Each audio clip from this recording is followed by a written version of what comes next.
She pressed her hand over her son's mouth, praying he wouldn't cry out. Through the gap between the barrel and the storefront wall, Clara Mayfield watched the town celebration she'd never be part of. The laughter, the dancing, the belonging. She was 23 and invisible, except when people wanted to remind her of her shame. An unmarried mother, a cautionary tale, a woman no decent man would ever choose. But today, a stranger's eyes found her hiding place. Not with disgust, not with pity, with something that terrified her more than judgment ever could. Genuine concern. And in that moment, everything changed. Before we begin Clara's journey, hit that like button and comment which city you're watching from. I want to see how far this story travels. Now let's step into Red Hollow, 1882. The summer sun beat down on Red Hollow like a hammer on an anvil, turning the dirt streets into rivers of dust that clung to everything. Skin, clothes, hope. Clara Mayfield stood in the narrow alley behind Thornton's General Store, her back pressed against the rough wooden planks, her 5-year-old son Eli tucked against her side. His small hand clutched the fabric of her faded calico dress, and she could feel his heart beating fast against her ribs. "Mama, why can't we go see the parade?" Eli whispered, his brown eyes, so much like hers, so much like the father who'd abandoned them both, looking up at her with that mixture of confusion and acceptance that broke her heart every single day. "Hush now, sweetheart," Clara murmured, smoothing his dark hair with trembling fingers. "We'll watch from here. It's cooler in the shade." It was a lie, and they both knew it. There was no cool anywhere in Red Hollow this July afternoon, least of all in the shadows where people like Clara belonged. The sound of fiddle music drifted through the air, accompanied by laughter, and the thunder of horses' hooves as the Independence Day celebration took over Main Street. Clara could picture it all without looking. The bunting strung between buildings, the children waving small flags, the women in their Sunday best gathered in clusters, their voices rising and falling like sparrows at a watering hole. Talking, always talking, and she knew what they talked about.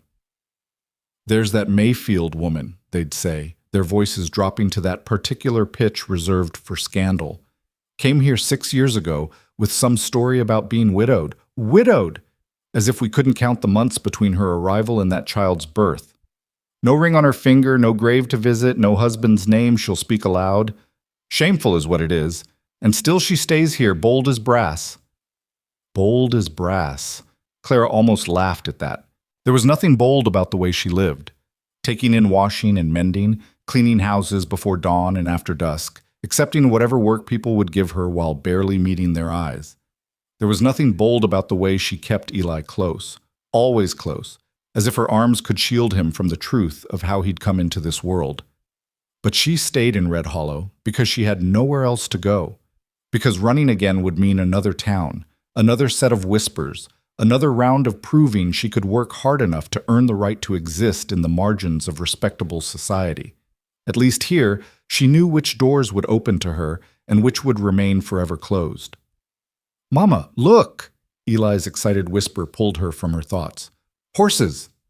Despite herself, Clara leaned forward slightly, peering around the barrel that served as their shield.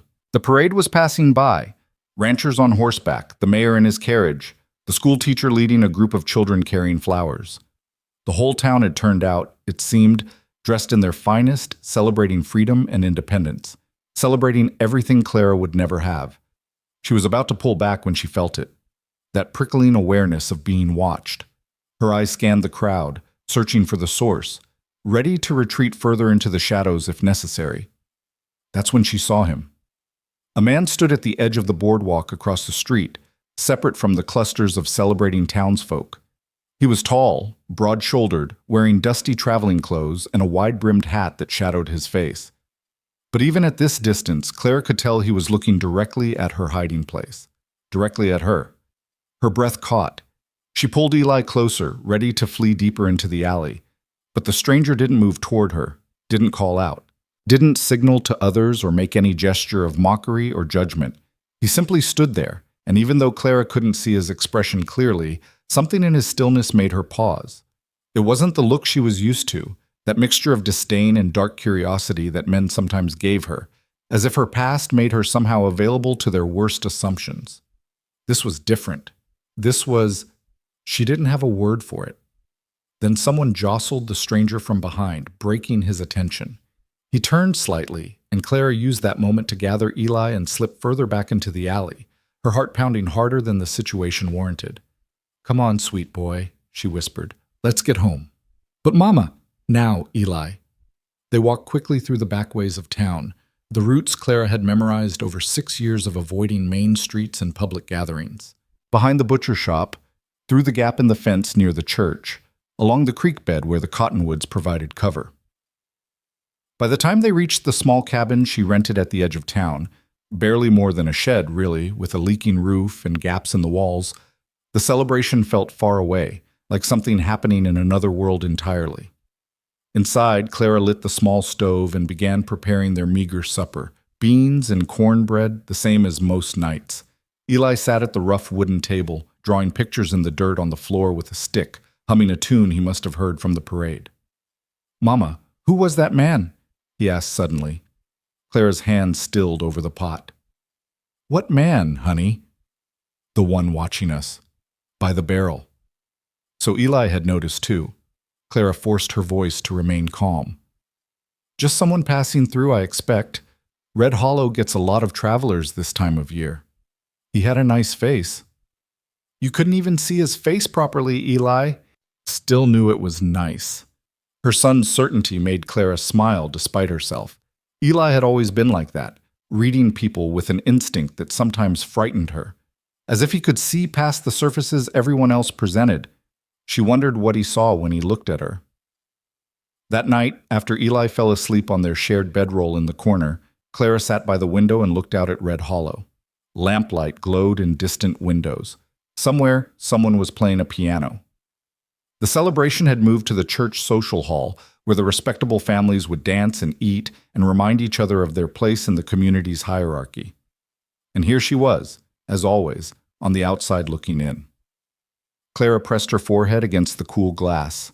She was 23 years old. Sometimes she felt ancient, as if she'd lived several lifetimes already. Sometimes she felt impossibly young, like a girl playing at being a mother, hoping no one would notice she was making it all up as she went along. The truth was somewhere in between, she supposed. The truth was that she'd been 17 when she'd believed Charles Whitmore's promises. 17 when she'd let herself imagine a future that included love and marriage and all the things young girls dreamed about. 17 when he'd gotten what he wanted and disappeared, leaving her alone and ruined and carrying his child. Her parents had given her 2 choices: give up the baby or leave their home. Clara had chosen Eli, would choose him again, 1,000 times over. But that choice had cost her everything else. Her family, her reputation, any chance at the life she'd once imagined. And yet, she thought, watching Eli sleep, his small chest rising and falling in the lamplight, she'd gained something precious too. Someone who loved her unconditionally. Someone who thought she hung the moon and stars. Someone who made every hard day worthwhile, even if it meant hiding behind barrels at parades. Even if it meant a lifetime of being invisible. Clara was about to turn away from the window when she saw him again, the stranger from the parade. He was walking down the street, his gait unhurried, his hands in his pockets. As he passed under a street lamp, she got a better look at his face. Lean, weathered, probably early 30s. Not handsome in any conventional way, but striking. The kind of face that suggested hard living and quiet strength. He glanced toward her cabin, just a brief look, probably coincidental, and Clara jerked back from the window, her pulse racing. "Stop it," she told herself firmly. "Stop reading meaning into nothing. He's just a stranger passing through. Tomorrow he'll be gone and you'll still be here, same as always." But that night, for the first time in longer than she could remember, Clara dreamed of something other than survival. She dreamed of being seen. The next morning, Clara woke before dawn as always, leaving Eli sleeping while she headed to Mrs. Thornton's house for her weekly cleaning job. The work was hard, scrubbing floors, beating rugs, polishing silver, but Mrs. Thornton paid promptly and never shorted her hours. It was one of the few reliable jobs Clara had managed to keep. She was on her hands and knees in the parlor, working on a stubborn stain in the carpet, when she heard Mrs. Thornton's voice in the hallway, speaking to someone. "Room's nothing fancy, Mr. Callahan, but it's clean, and the price is fair." My late husband's brother used to stay there when he visited. Rest his soul. Clara's hand stilled on the scrub brush. Mrs. Thornton rented out a room above her carriage house sometimes, to travelers who needed something more permanent than the hotel could offer. I appreciate it, ma'am, a male voice responded, low and measured. I expect I'll be in Red Hollow for a few months at least, working on the Morrison Ranch west of town. This'll suit me fine. Clara knew that voice, knew it from yesterday, from that moment of being watched. She bent lower over the carpet, making herself small, willing herself invisible. Well then, let me show you. Oh, Clara. Mrs. Thornton appeared in the doorway, and Clara had no choice but to look up. Goodness, child, you're working yourself to the bone. Take a moment's rest, why don't you? Clara rose to her feet, keeping her eyes down. But she could feel him there, in the hallway, could sense his presence like heat from a stove. Mr. Callahan, this is Clara Mayfield. She does cleaning and washing for several families in town. Clara, this is Reed Callahan. He'll be staying in the carriage house room.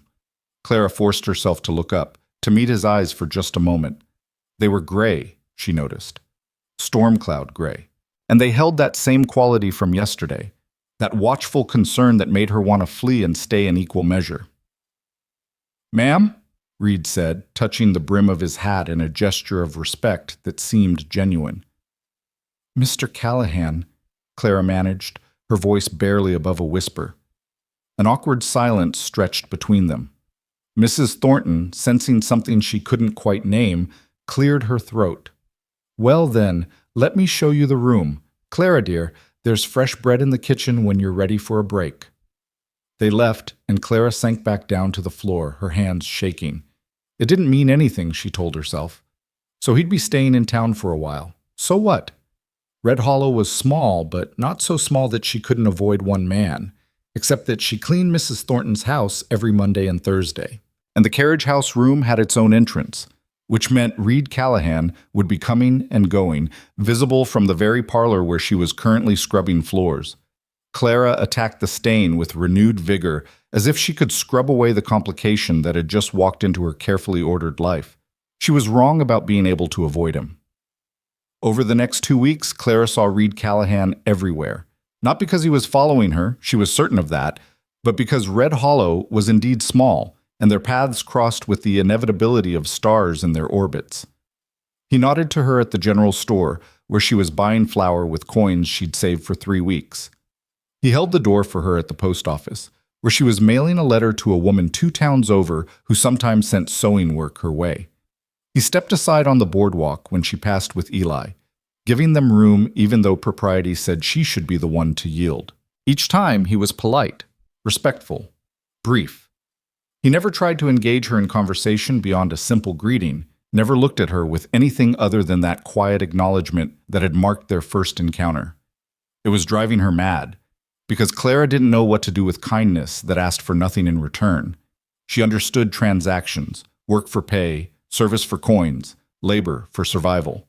She understood judgment and avoidance and the cold shoulder of respectability. But this casual, consistent courtesy from a stranger? This was foreign territory. Mama, that's the man from the parade, Eli said one afternoon as they passed Reed on their way home from the creek, where Clara had been washing clothes. The one with the nice face. Hush, Eli, Clara whispered urgently. But Reed had heard. A small smile touched his mouth, the first time Clara had seen him smile. Got a good eye, son, he said to Eli, then tipped his hat to Clara and continued on his way. Eli tugged at her hand. See, Mama? I told you. That evening, Clara was hanging the last of the washing on the line behind their cabin when she heard footsteps approaching. She turned, ready to grab Eli and retreat inside, but it was just Mrs. Patterson from the neighboring property, a widow who'd always been kinder to Clara than most. Evening, Clara, Mrs. Patterson called out. Got fresh eggs if you need any? My hens are laying faster than I can use them. Oh, I couldn't, Clara started, but Mrs. Patterson waved her off. Nonsense. You know I hate to see food go to waste. Besides, that boy of yours is growing like a weed. He needs proper nourishment. She handed over 6 eggs wrapped in a cloth, and Clara accepted them with genuine gratitude. Thank you, Mrs. Patterson. Truly. The older woman lingered, her eyes shrewd. Been seeing you around town with that new fellow, Reed Callahan. Clara's defenses slammed into place. I haven't been around town with anyone, ma'am. We've merely crossed paths a few times. I know that, child. Don't get your hackles up. Mrs. Patterson patted her arm. I'm just saying he's been asking questions. Clara's blood ran cold. What kind of questions? About work, mostly. About the town, but Mrs. Patterson hesitated. He asked about you, too. What did you tell him? Clara's voice came out sharper than she intended. The truth, that you're a hard worker and a good mother, that you keep to yourself and don't cause trouble. Mrs. Patterson's eyes softened. What did you think I'd say? Clara felt shame wash over her. I'm sorry, I know, honey, I know. Mrs. Patterson squeezed her hand. But maybe not everyone's looking to hurt you. Maybe some folks are just curious or kind. After she left, Clara stood in the gathering dusk, holding the eggs and feeling the weight of words she didn't quite believe. In her experience, curiosity always came with a price. Kindness always had strings attached. She wouldn't let herself hope otherwise. The following Monday, Clara arrived at Mrs. Thornton's house to find the older woman in a state of mild panic. Oh, Clara, thank heavens you're here. I've got the ladies' auxiliary meeting this afternoon, and I'm nowhere near ready. Would you be a dear and take some fresh linens up to Mr. Callahan's room? I promised him clean sheets this morning, but I've been run off my feet. Clara's stomach dropped. Mrs. Thornton, I don't think... Please, dear, just leave them outside his door if you're uncomfortable. He's likely out at the Morrison Ranch anyway. Before Clara could protest further, Mrs. Thornton had pressed a stack of neatly folded linens into her arms and hurried off to deal with some crisis in the kitchen. Clara stood there, holding the sheets, weighing her options. She could refuse, but that might cost her this job. She could wait until she was certain Reed was gone, but that could take hours. Or she could just do the simple task quickly and be done with it. The carriage house was separate from the main building, accessed by an exterior staircase. Clara climbed slowly, listening for any sound of occupation. When she reached the landing, she breathed a sigh of relief. The door was closed, no sounds from within. She set the linens down, turned to leave. The door opened. Reed Callahan stood there in his shirt sleeves, his hair slightly damp as if he'd just washed up. For a moment, they both froze. Mrs. Thornton asked me to bring these, Clara stammered, gesturing to the linens. I didn't mean to disturb you. You're not disturbing me, Reed said calmly. He looked at the sheets, then at her. Thank you. Clara nodded, already turning to go. Mrs. Mayfield? His voice stopped her. Could I ask you something? Every instinct screamed at her to run, but something, pride maybe, or just exhaustion at always running, made her turn back. Yes? Your son, Eli, is it? He seems like a bright boy. Clara's maternal instincts flared instantly. He's none of your concern, Mr. Callahan. I didn't mean any offense. Reed held up his hands in a placating gesture. I've seen him around town sometimes, watching the other children play. He never joins in. That's not your business, Clara said, her voice tight. You're right. It's not. Reed leaned against the doorframe, his expression thoughtful. But I was once a boy who watched from the outside too. I know what that's like. The admission surprised her. Clara studied his face, looking for mockery or manipulation, but found only honesty. I thought maybe he'd like to learn his letters, Reed continued. I'm no school teacher, but I can read and write well enough, if you were amenable to it. Clara's mind raced. Was this some kind of trick? Some way to get close to her, to take advantage? Why would you want to do that? Reed shrugged. Because it's useful. Because every child deserves a chance to learn. Because, he paused, choosing his words carefully. Because I can. The school won't take him, Clara said, the admission bitter on her tongue. They say they're full, but everyone knows the real reason. I know. Of course he knew. Everyone in Red Hollow knew. Everyone knew that the children of fallen women weren't welcome in respectable places. So what exactly are you offering, Mr. Callahan? Clara asked, her voice hard. And what do you expect in return? Reed met her eyes steadily. I'm offering an hour a few evenings a week to teach your son to read. In return, I expect nothing except that he shows up willing to learn. Nothing. Nothing. Clara wanted to believe him. Wanted it so badly it terrified her. I don't accept charity, Mr. Callahan. It's not charity. It's education. There's a difference. Not to people like me. Reed was quiet for a moment. Then he said, What if you paid me? Clara laughed, a harsh sound. Pay you? With what? I barely have enough to feed and clothe my son. You could do my washing, Reed suggested. Mrs. Thornton offers laundry service, but I'd rather have someone who... He gestured vaguely. Someone who'd appreciate the work. It was clever, Clara realized. A way to make it a transaction, a trade. Her labor for Eli's learning. Not charity, not pity. Just business. She wanted to say yes. But years of hard lessons made her cautious. Why are you really doing this, Mr. Callahan? The truth. Reed considered the question for a long moment. Because I had a mother once who did everything she could to give me chances. And because I've seen enough of this world to know that kindness is rare, so when I can offer it, I do. It wasn't a complete answer, Clara sensed. There were shadows in his eyes that spoke of his own past wounds. But it was honest, and that was more than most people gave her. I'll think about it, she said finally. That's all I ask. Reed picked up the linens. Thank you for bringing these. Clara descended the stairs on shaking legs, her mind a whirlwind of conflicting thoughts. She didn't trust easily, couldn't afford to, but something about Reed Callahan made her want to try. That evening, she asked Eli a question she'd never asked before. Would you like to learn to read, sweet boy? Eli's eyes went wide. Like the other children at school? Not exactly, but yes, reading and writing, letters and words. Could I read the signs in town, the ones that tell what the stores sell? Clara's heart clenched. She hadn't realized he'd noticed those signs, wondered about them. Yes, honey, you could read those. Then yes, I want to learn. His enthusiasm made the decision for her. That night, Clara wrote a short note to Reed Callahan, carefully worded, precise. She would accept his offer on 2 conditions. The lessons would take place in a public location, and she would do his washing and trade, 1 basket per week. She left the note at Mrs. Thornton's the next morning and spent the rest of the day in a state of nervous anticipation. Reed's response came that evening, delivered by a bemused Mrs. Patterson. That young man asked me to bring this to you, she said, handing over a folded piece of paper. Polite fellow. After she left, Clara opened the note with trembling fingers. Mrs. Mayfield, your terms are acceptable. We could meet at the church steps if Reverend Matthews allows it. Weather permitting, of course. Would Tuesday and Thursday evening suit? I'll wait for your confirmation. Respectfully, Reed Callahan. Clara read it 3 times, looking for hidden meanings or implications. Finding none, she wrote a simple response.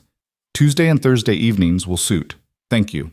It was only after she'd sent her reply that Clara allowed herself to feel the full weight of what she'd agreed to. For the first time in Eli's life, someone outside their small circle was offering to help. Someone was choosing to invest time and effort in her son. Someone was seeing them as worthy. Clara pressed her hand to her mouth, holding back the sob that wanted to escape. She couldn't let herself hope. Hope was dangerous. Hope led to disappointment and heartbreak. But as she tucked Eli into bed that night and told him about the reading lessons, seeing his face light up with pure joy, Clara felt something crack in the armor she'd built around her heart. Maybe, just maybe, Reed Callahan was exactly who he seemed to be, and maybe, just maybe, that was the most dangerous thing of all. The first lesson took place on a warm Tuesday evening, with the sun painting the sky in shades of orange and pink.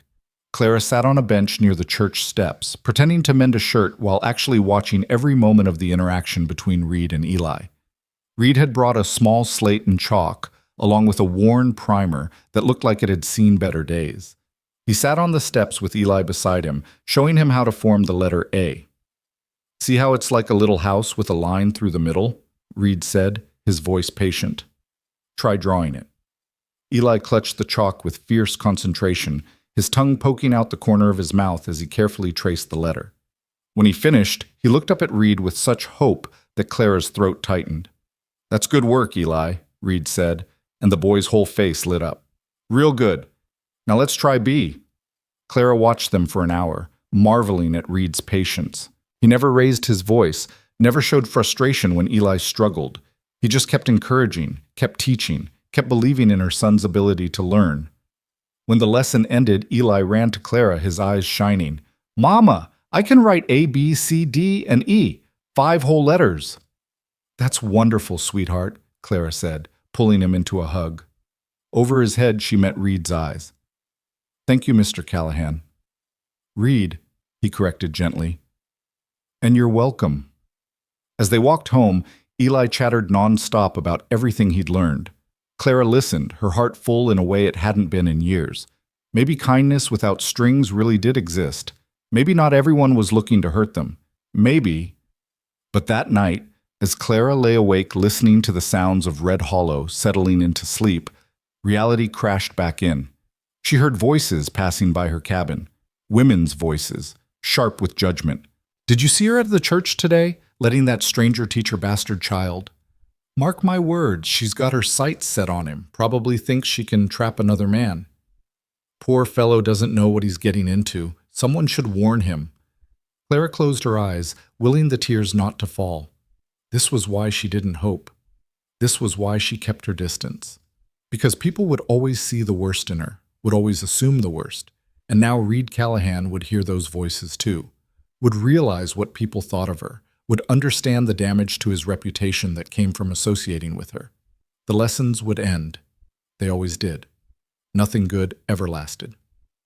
Clara rolled over, pressing her face into her thin pillow, and let the tears come silently so Eli wouldn't hear. Tomorrow she would be strong again. Tomorrow she would go back to survival mode. Tomorrow she would remember that she was alone in this world, except for her son. But tonight, just for tonight, she let herself grieve for the brief, shining hope that had dared to bloom in her heart. Outside, the wind picked up, rattling the loose boards of her cabin and carrying away the last notes of the piano from town. Somewhere in the darkness, Red Hollow slept, comfortable in its judgments and certain of its righteousness. And Clara Mayfield learned once again that she would never be anything more than the cautionary tale mothers told their daughters. The woman no decent man would choose, the woman hiding behind barrels at parades, the woman watching life happen to everyone else. But Clara was wrong about Reed Callahan. Thursday evening came, and she almost didn't bring Eli to the church steps. She'd spent 2 days convincing herself that Reed would send word canceling the lessons, that he'd heard the gossip and decided association with her wasn't worth the trouble. When no message came, she told herself he was simply too polite to cancel outright, that he'd just not show up and let the silence speak for itself. She was prepared for disappointment. What she wasn't prepared for was Reed sitting on the church steps at exactly the appointed time, the slate and primer beside him, looking as calm and steady as if the whole town wasn't talking about him. "Mama, he's here!" Eli broke free from her hand and ran toward Reed, who smiled and ruffled the boy's hair. "Course I'm here. We've got letters F through J to tackle today. That's a lot of work." Reed looked up at Clara, who stood frozen several feet away. "Evening, Mrs. Mayfield." Clara managed a nod, her throat too tight for words. She settled onto her usual bench, pulled out her mending, and watched as Reed began the lesson with the same patience he'd shown before. But she noticed something different tonight. Several women had positioned themselves near enough to observe, their faces sharp with curiosity and judgment. Mrs. Henderson from the millinery, the banker's wife, Mrs. Ashford, even young Sally Mae Tucker, who couldn't be more than 19 and had never spoken a kind word about Clara in her life. They were watching, waiting for something scandalous to confirm their suspicions. Reed noticed too. Clara saw his eyes flick toward the observers, saw the slight tightening of his jaw. But he didn't stop the lesson, didn't show any sign of discomfort. Instead, he raised his voice slightly, making sure every word carried. "That's excellent, Eli. You're a natural at this. Smart as a whip, just like your mama must be to have raised such a fine boy on her own." Clara's hand stilled on her mending. The watching women shifted uncomfortably. "Mr. Reed, what does this word say?" Eli pointed to something in the primer. "Let's sound it out together. What's this first letter?" "F." "Good. And it makes what sound? Eli said, drawing out the sound. Perfect. Now, the next letter, they worked through the word together, family, and when Eli finally got it, Reed's praise was genuine and warm. That's right, family. That's an important word, isn't it? Everyone needs family. The lesson continued for the full hour, and through it all, Reed never once acknowledged the watching women except to nod politely when one of them finally gave up and walked away. By the time the sun was setting, only Mrs. Ashford remained, her expression sour. Same time next Tuesday? Reed asked Eli as they packed up the slate. Yes, sir, Eli beamed. Clara approached cautiously, still waiting for the other shoe to drop. Mr. Callahan, Reed, I should tell you that people are talking. I know. It might damage your reputation, being seen with us. Reed stood, dusting off his pants. He looked at her directly, those gray eyes steady. Mrs. Mayfield, I've been a lot of places and done a lot of things in my life. I've learned that reputation means different things to different people. The kind of reputation I want isn't the kind that's damaged by teaching a child to read. But the things they're saying, let them say what they want. His voice was firm but not unkind. Their words can't touch what's true. Mrs. Ashford sniffed loudly from her position near the church door, clearly having heard every word. Reed tipped his hat to her with deliberate politeness. Evening, Mrs. Ashford. Beautiful sunset tonight. The woman's face reddened, and she hurried inside without responding. Clara didn't know whether to laugh or cry. You're either very brave or very foolish, Mr. Callahan. Maybe both. A slight smile touched his lips. Your washing, I left it with Mrs. Patterson this morning. Figured it'd be easier than you having to come to Mrs. Thornton's for it. It was a small thing, but it meant he'd been thinking about her convenience, about making things easier rather than harder. Clara wasn't sure what to do with that kind of consideration. Thank you, she managed. As they walked home through the dimming streets, Eli practicing his letters by tracing them in the air with his finger, Clara felt that dangerous flutter of hope again. And this time, she didn't quite have the strength to crush it down. Over the next 2 weeks, the lessons continued like clockwork. Tuesday and Thursday evenings, Reed and Eli on the church steps, Clara on her bench pretending not to notice the way the town watched and whispered. But something was shifting, subtle as the change of seasons. Reed never hid his association with them. If anything, he seemed to go out of his way to make it visible. He greeted Clara and Eli on the street in full view of everyone. He carried Clara's packages when he happened upon her at the general store, ignoring the wide-eyed stares of other customers. He asked Eli about his progress loudly enough for others to hear, praising the boy's intelligence without a hint of condescension. And slowly, almost imperceptibly, some people began to respond differently. Mr. Chen at the Mercantile, who'd always been coldly professional with Clara, started setting aside bruised fruit he couldn't sell, offering it to her at half price. For the boy, he'd say gruffly. Growing children need their vitamins. Mrs. Patterson became more openly friendly, inviting Clara and Eli over for supper one evening. Over simple stew and bread, she told stories about her own hard times after her husband died, about the judgment she'd faced, about the slow process of rebuilding a life. People like to think they're better than someone, Mrs. Patterson had said, pouring Clara more tea. Makes them feel secure in their own lives. But show them someone who refuses to play the victim, who stands tall despite everything, and it confuses them. Makes them wonder if maybe they've been wrong all along. I don't stand tall, Clara had protested. I hide, I avoid, You survive, Mrs. Patterson interrupted firmly. You take care of your child. You work hard. You hold your head up even when it feels like the weight of the world is pushing it down. That's standing tall, honey. That's exactly what that is. But it was Eli who truly thrived under Reed's attention. The boy who'd been quiet and withdrawn began to blossom like a flower finally given sunlight. He laughed more, spoke up more, started looking people in the eye instead of at the ground, and his hunger for learning was insatiable. Mama, did you know that letters make words and words make sentences and sentences make stories? Eli asked one night, his eyes bright with discovery. Mr. Reed says someday I'll be able to read whole books all by myself. Clara brushed his hair back from his forehead, her heart aching with love and fear in equal measure. That's wonderful, sweet boy. Mr. Reed says I'm smart. He says I could be anything I want when I grow up. Anything he wanted. Clara wondered what that must feel like, to believe the world was open to you. She'd never felt that way, even as a child.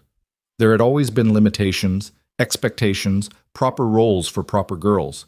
And then she'd stepped outside those roles, and the world had shown her exactly what it thought of women who broke the rules. But maybe, just maybe, Eli could have something different, something better. It was this thought that occupied her mind one Saturday afternoon as she worked in Mrs. Thornton's garden, pulling weeds and trimming back the roses. She was so lost in thought that she didn't hear footsteps approaching until a shadow fell across her work. "Mrs. Mayfield!" Clara looked up to find Reed standing there, his hat in his hands. He looked uncertain, which was unusual for him. It made her nervous. "Is something wrong?" she asked, getting to her feet. "Is it Eli? Did something happen?" No, Eli's fine. I just saw him playing with some other children down by the creek." Reed shifted his weight. "Actually, that's what I wanted to talk to you about." Clara's stomach dropped. Here it comes, she thought. He's going to end the lessons. If this is about the talk in town, it's not. Well, not exactly. Reed glanced around, then seemed to come to a decision. "Could we sit for a moment? There's a bench just there." Warily, Clara followed him to a small bench under a cottonwood tree, out of sight of the main house, but still properly public. She sat on the very edge, her back straight, prepared to flee if necessary. Reed sat down, leaving a respectful distance between them. For a long moment, he just looked at his hat, turning it in his hands. "I want to tell you something," he said finally, "about why I offered to teach Eli. The real reason." "You don't owe me explanations, Mr. Callahan." "Reed, and maybe I don't owe them, but I want to give them anyway." He met her eyes. "I told you I had a mother who gave me chances. What I didn't tell you is that she was a lot like you." Clara stiffened. "What do you mean?" "She had me young, wasn't married. My father was a man who made promises he didn't keep." Reed's voice was matter-of-fact, but Clara could hear the old pain underneath. "She worked herself nearly to death trying to provide for me, trying to give me opportunities. And people judged her for it, whispered about her, made our lives harder than they needed to be." "I'm sorry," Clara whispered. "She died when I was 15, worked herself into an early grave." Reed's jaw tightened. "And the people who judged her, who'd made her life hell, they came to her funeral and talked about what a tragedy it was. How sad. How unfortunate. As if they hadn't been part of the reason she had to work so hard in the first place." Clara felt tears prick her eyes. She knew exactly the kind of false sympathy he was describing. The crocodile tears of people who contributed to suffering and then mourned it from a safe distance. "When I see you with Eli," Reed continued, "I see her. I see the same fierce love, the same determination, the same refusal to let shame define you. And I think about all the people who could have helped her, who could have made her life easier but didn't because they cared more about appearances than compassion." He turned to face her fully. "I can't change what happened to my mother. Can't go back and make those people treat her better, but I can help you. I can be the person I wish someone had been for her." Clara's throat was too tight to speak.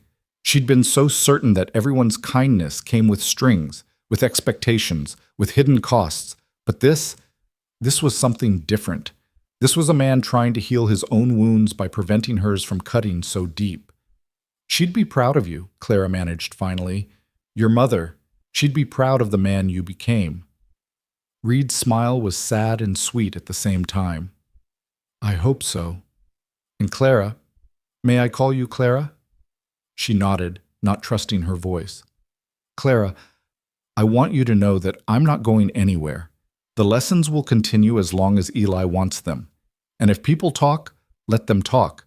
I've survived worse than gossip." "You don't understand what you're risking," Clara said urgently. "This town, they'll turn on you. They'll make your life difficult. They'll what? Refuse to invite me to their socials? Not include me in their church committees?" Reed shook his head. "Clara, I'm a ranch hand. I don't need their approval to do my job, and I don't need their acceptance to know who I am." It was such a simple statement, but it hit Clara like a physical blow. She'd spent 6 years trying to earn scraps of acceptance, trying to work hard enough and be quiet enough to deserve the basic dignity of existence. And here was Reed, utterly unconcerned with what others thought, secure in himself in a way she'd never been. "How do you do that?" she asked softly. "How do you not care?" "Oh, I care," Reed said. "I care about doing right by people. I care about being honest and fair. I care about standing up for those who can't stand up for themselves. What I don't care about is the opinion of people whose respect isn't worth having in the first place." Before Clara could respond, they heard voices approaching. She immediately stood, putting distance between herself and Reed, old habits of propriety kicking in automatically.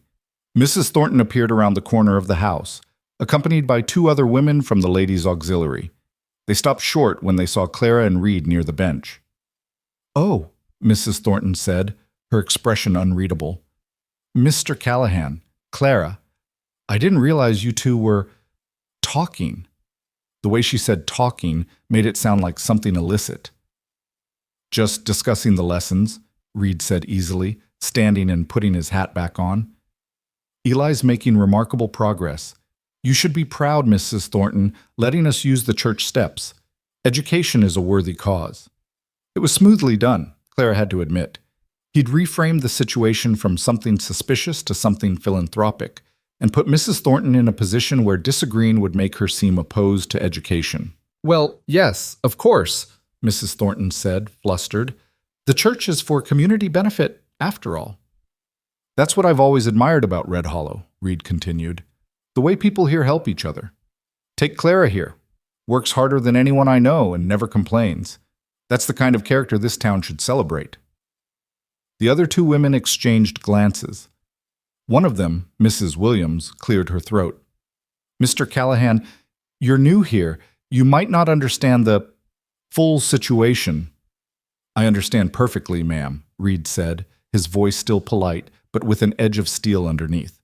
"I understand that Clara Mayfield has been raising a fine boy on her own under difficult circumstances. I understand that she works multiple jobs to keep a roof over their heads and food on their table.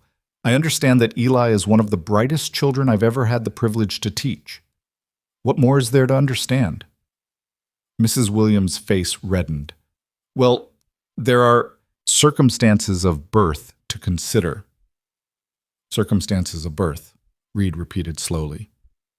"You mean the fact that Eli exists? That seems like something to celebrate, not condemn. The world needs more good people, and that boy is going to be one of them." Clara wanted to sink into the ground. This was exactly what she'd feared, Reed making himself a target by defending her. But she also felt a fierce surge of something she hadn't felt in years: pride. Someone was standing up for her. Someone was refusing to let her be diminished. Mrs. Thornton, sensing the tension, tried to smooth things over. "Well, I'm sure we all want what's best for the children. Now, if you'll excuse us, we have auxiliary business to discuss." She ushered the other women away, but not before Mrs. Williams shot Clara a look that promised this conversation wasn't over. Once they were alone again, Clara turned to Reed, torn between gratitude and fear. "You shouldn't have done that." "Done what? Told the truth?" "Made enemies for my sake. These women, they have power in this town. They can make things very difficult for you." Reed shrugged. "Then they'll make things difficult. I've dealt with difficult before." "You don't understand, Clara." He said her name firmly enough to make her stop. "I understand more than you think. And I'm not going to apologize for treating you with the respect you deserve. If that costs me the good opinion of small-minded people, so be it." Clara stared at him. This man who'd walked into her life barely a month ago and turned it upside down. This man who saw her not as a cautionary tale or a scandal, but as a person worthy of dignity. "Why?" she whispered. "Why do you care so much?" Reed was quiet for a moment, his gray eyes searching hers. "Because someone should have cared about my mother. Because I know what it's like to be judged for things beyond your control. Because—" He hesitated, then continued more softly. "Because when I look at you, I see someone who's been fighting alone for too long. And I think maybe it's time you had someone in your corner." The words hit Clara like a wave, washing over defenses she'd maintained for 6 years. She felt herself trembling, felt the careful control she always maintained starting to crack. "I don't know how to do this," she admitted, her voice breaking. "I don't know how to let someone help me. I don't know how to trust that it won't all fall apart." "Then we'll figure it out together," Reed said simply. "One day at a time, one lesson at a time. No expectations, no strings. Just kindness." "Is that so hard to accept?" "Yes," Clara wanted to say.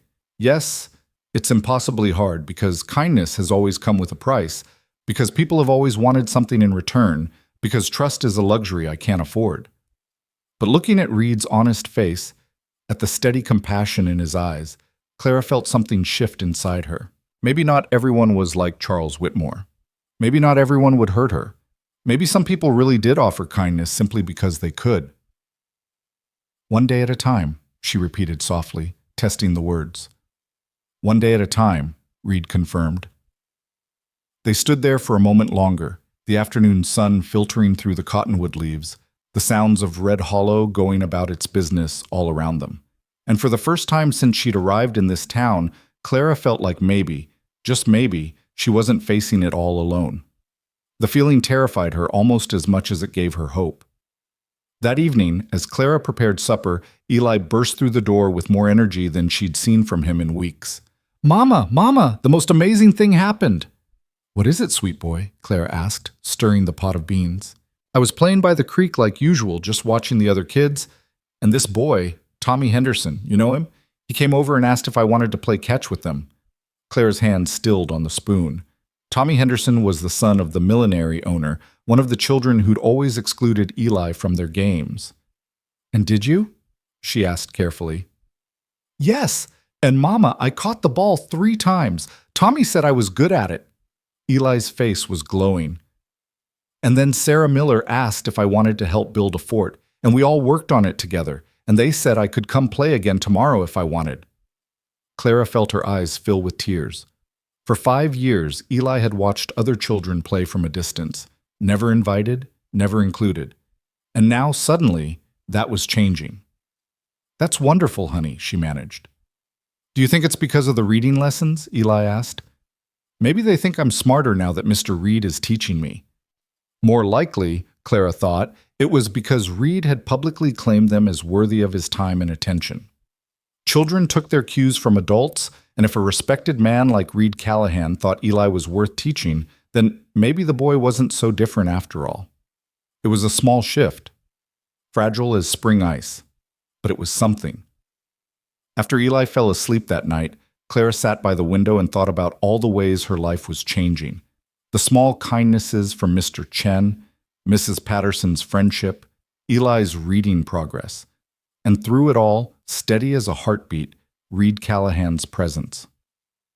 She thought about what he'd told her about his mother, about his reasons for helping them. It made sense now, the way he treated Eli with such patient attention, the way he refused to let Clara's past define her present. But it also scared her, because Clara could feel herself starting to depend on that steadiness, could feel herself beginning to believe that maybe things could be different, and dependence was dangerous. Belief was dangerous. Everything could still fall apart. The thought had barely formed when Clara heard shouting from somewhere in town. She tensed, listening. More voices joined in, angry and urgent, then the sound of running feet. Clara went to the door, peering out into the darkness. Other neighbors were emerging from their homes, looking toward Main Street where an orange glow was beginning to light up the night sky. Fire. Mrs. Patterson appeared at her fence. "Clara, there's a fire at the Morrison Ranch. They're calling for all able-bodied men to help." The Morrison Ranch, where Reed worked. Clara's heart seized in her chest. She looked back at Eli, sleeping peacefully, then at Mrs. Patterson. "Can you watch him?" she asked urgently. "Of course, but Clara, where are you?" But Clara was already running, her skirts hiked up, her feet flying over the dark streets toward the glow on the horizon. She told herself it was just concern for a fellow human being, that anyone would want to know if the ranch hands were safe. But deep down, she knew the truth. Somewhere between the first reading lesson and today, Reed Callahan had become important to her. More than just Eli's teacher, more than just a kind stranger. and the thought of something happening to him made her chest tight with a fear she hadn't let herself feel in 6 years. By the time Clara reached the outskirts of town, a crowd had gathered. Men with buckets were organizing a water line. Women were setting up bandages and medical supplies. And in the distance, the Morrison Ranch barn blazed against the night sky like a bonfire. Clara searched the crowd frantically, looking for Reed's tall form. She pushed through clusters of people, ignoring the surprised looks and whispered comments about her presence. "Have you seen Reed Callahan?" she asked anyone who would listen. The ranch hand, tall, gray eyes. "He's out there," someone said, pointing toward the burning barn. He and Morrison were trying to get the horses out. Clara's blood ran cold.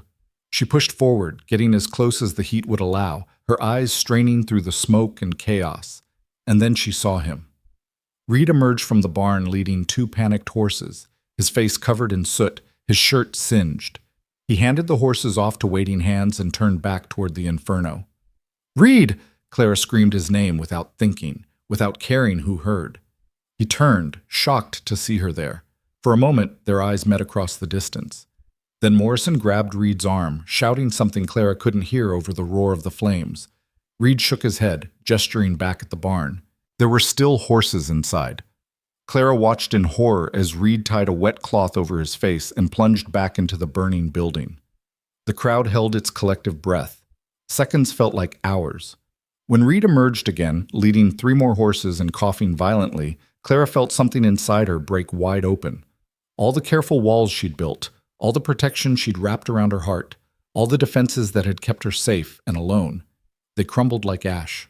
She cared about this man, cared in a way that went beyond gratitude, beyond friendship, beyond anything she could safely contain. And caring, Clara had learned long ago, was the most dangerous thing of all. The fire burned for 3 more hours before the last flames were finally extinguished.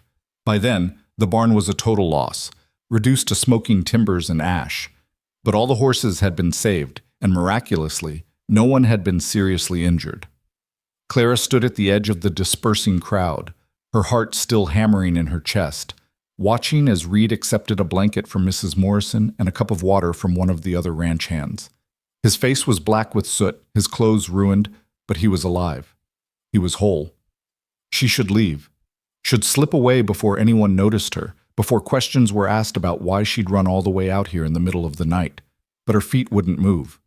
She stood rooted to the spot, unable to look away from Reed's tall form. And then, as if sensing her presence, Reed turned and looked directly at her. The crowd seemed to fall away. The noise and chaos faded.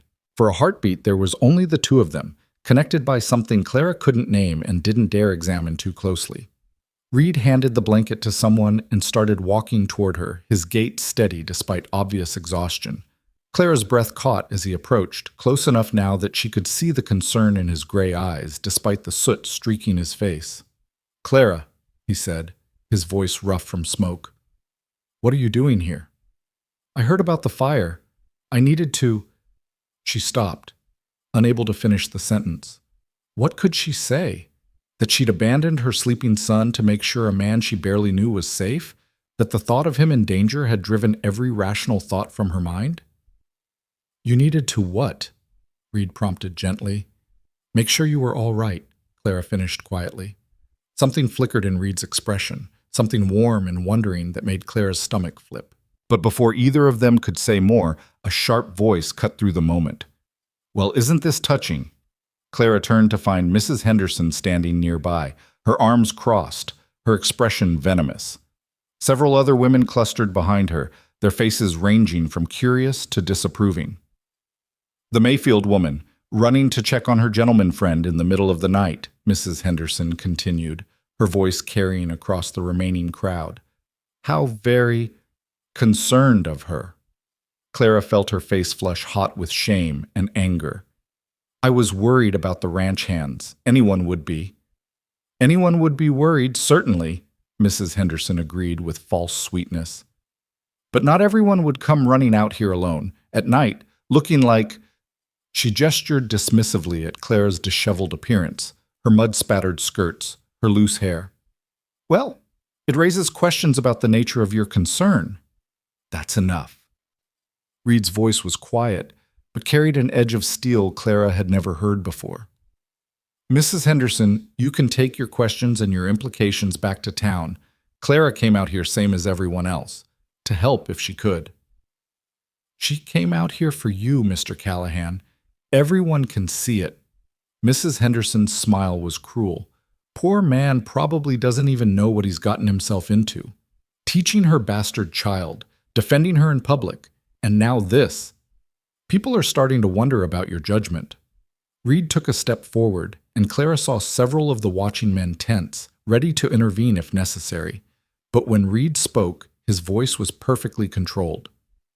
My judgment is just fine, ma'am. What concerns me is yours.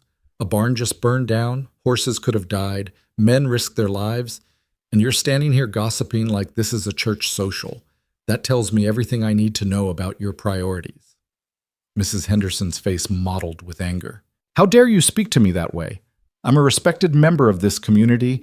I have standing. You have a poisonous tongue and too much time on your hands, Reed said flatly.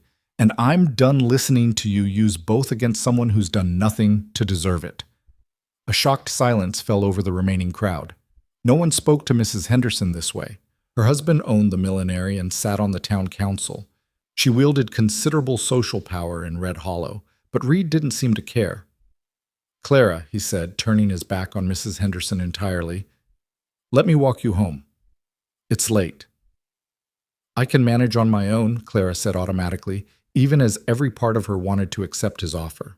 I know you can, but I'd like the company if you don't mind. It was perfectly phrased, framing it as his need rather than hers, giving her a way to accept without appearing to need rescuing. Clara found herself nodding before she could think better of it. They walked away from the smoking ruins of the barn, leaving behind the clusters of whispering townsfolk. Clara could feel their eyes boring into her back, could imagine the conversations that would take place tomorrow. But for once, she couldn't bring herself to care as much as she should. Reed had almost died tonight. That reality overshadowed everything else. They walked in silence for a while, following the dark road back toward town. The night air was cool against Clara's flushed cheeks, carrying the acrid smell of smoke and burnt wood. You shouldn't have done that, Clara said finally. Stood up to Mrs. Henderson like that. She'll make you pay for it. Let her try.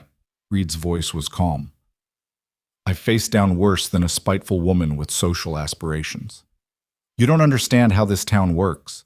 The Hendersons have influence. They can what, Clara? Reed stopped walking and turned to face her. Fire me. Morrison values a man who'll run into a burning barn to save his horses over a man who kowtows to the town gossips. Exclude me from social events? I don't want to attend them anyway. Spread rumors? They're already doing that. But your reputation? My reputation is my own business, and I'll stake it on whatever I damn well please. The vehemence in his voice surprised Clara, including defending a woman who deserves better than the treatment this town gives her. Clara stared at him, this soot-stained man who'd nearly died tonight and was now standing in the middle of a dark road arguing about her honor. It was absurd. It was terrifying. It was the most romantic thing anyone had ever done for her. The thought shocked her so much she actually stepped back. What is it? Reed asked, concerned.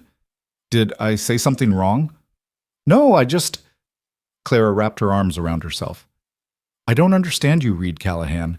I don't understand why you care so much about this. About me? Reed was quiet for a long moment, his expression unreadable in the darkness. When he spoke, his voice was softer. Do you want to know what I saw that first day? At the parade? Clara nodded, not trusting her voice. I saw a woman who was beautiful and sad, hiding in the shadows with her son, protecting him. And I saw the way she looked at the celebration, not with envy exactly, but with this longing, like she was watching a life she'd never be allowed to have. Reed took a careful step closer. And I thought, that's wrong. That's fundamentally wrong that someone should have to hide like that. I made my choices, Clara whispered. I knew the consequences. Did you? Or were the consequences decided for you by people who'd made their own mistakes but had the money and position to hide them better? Reed shook his head. Clara, you were 17. You were lied to by a man who should have known better.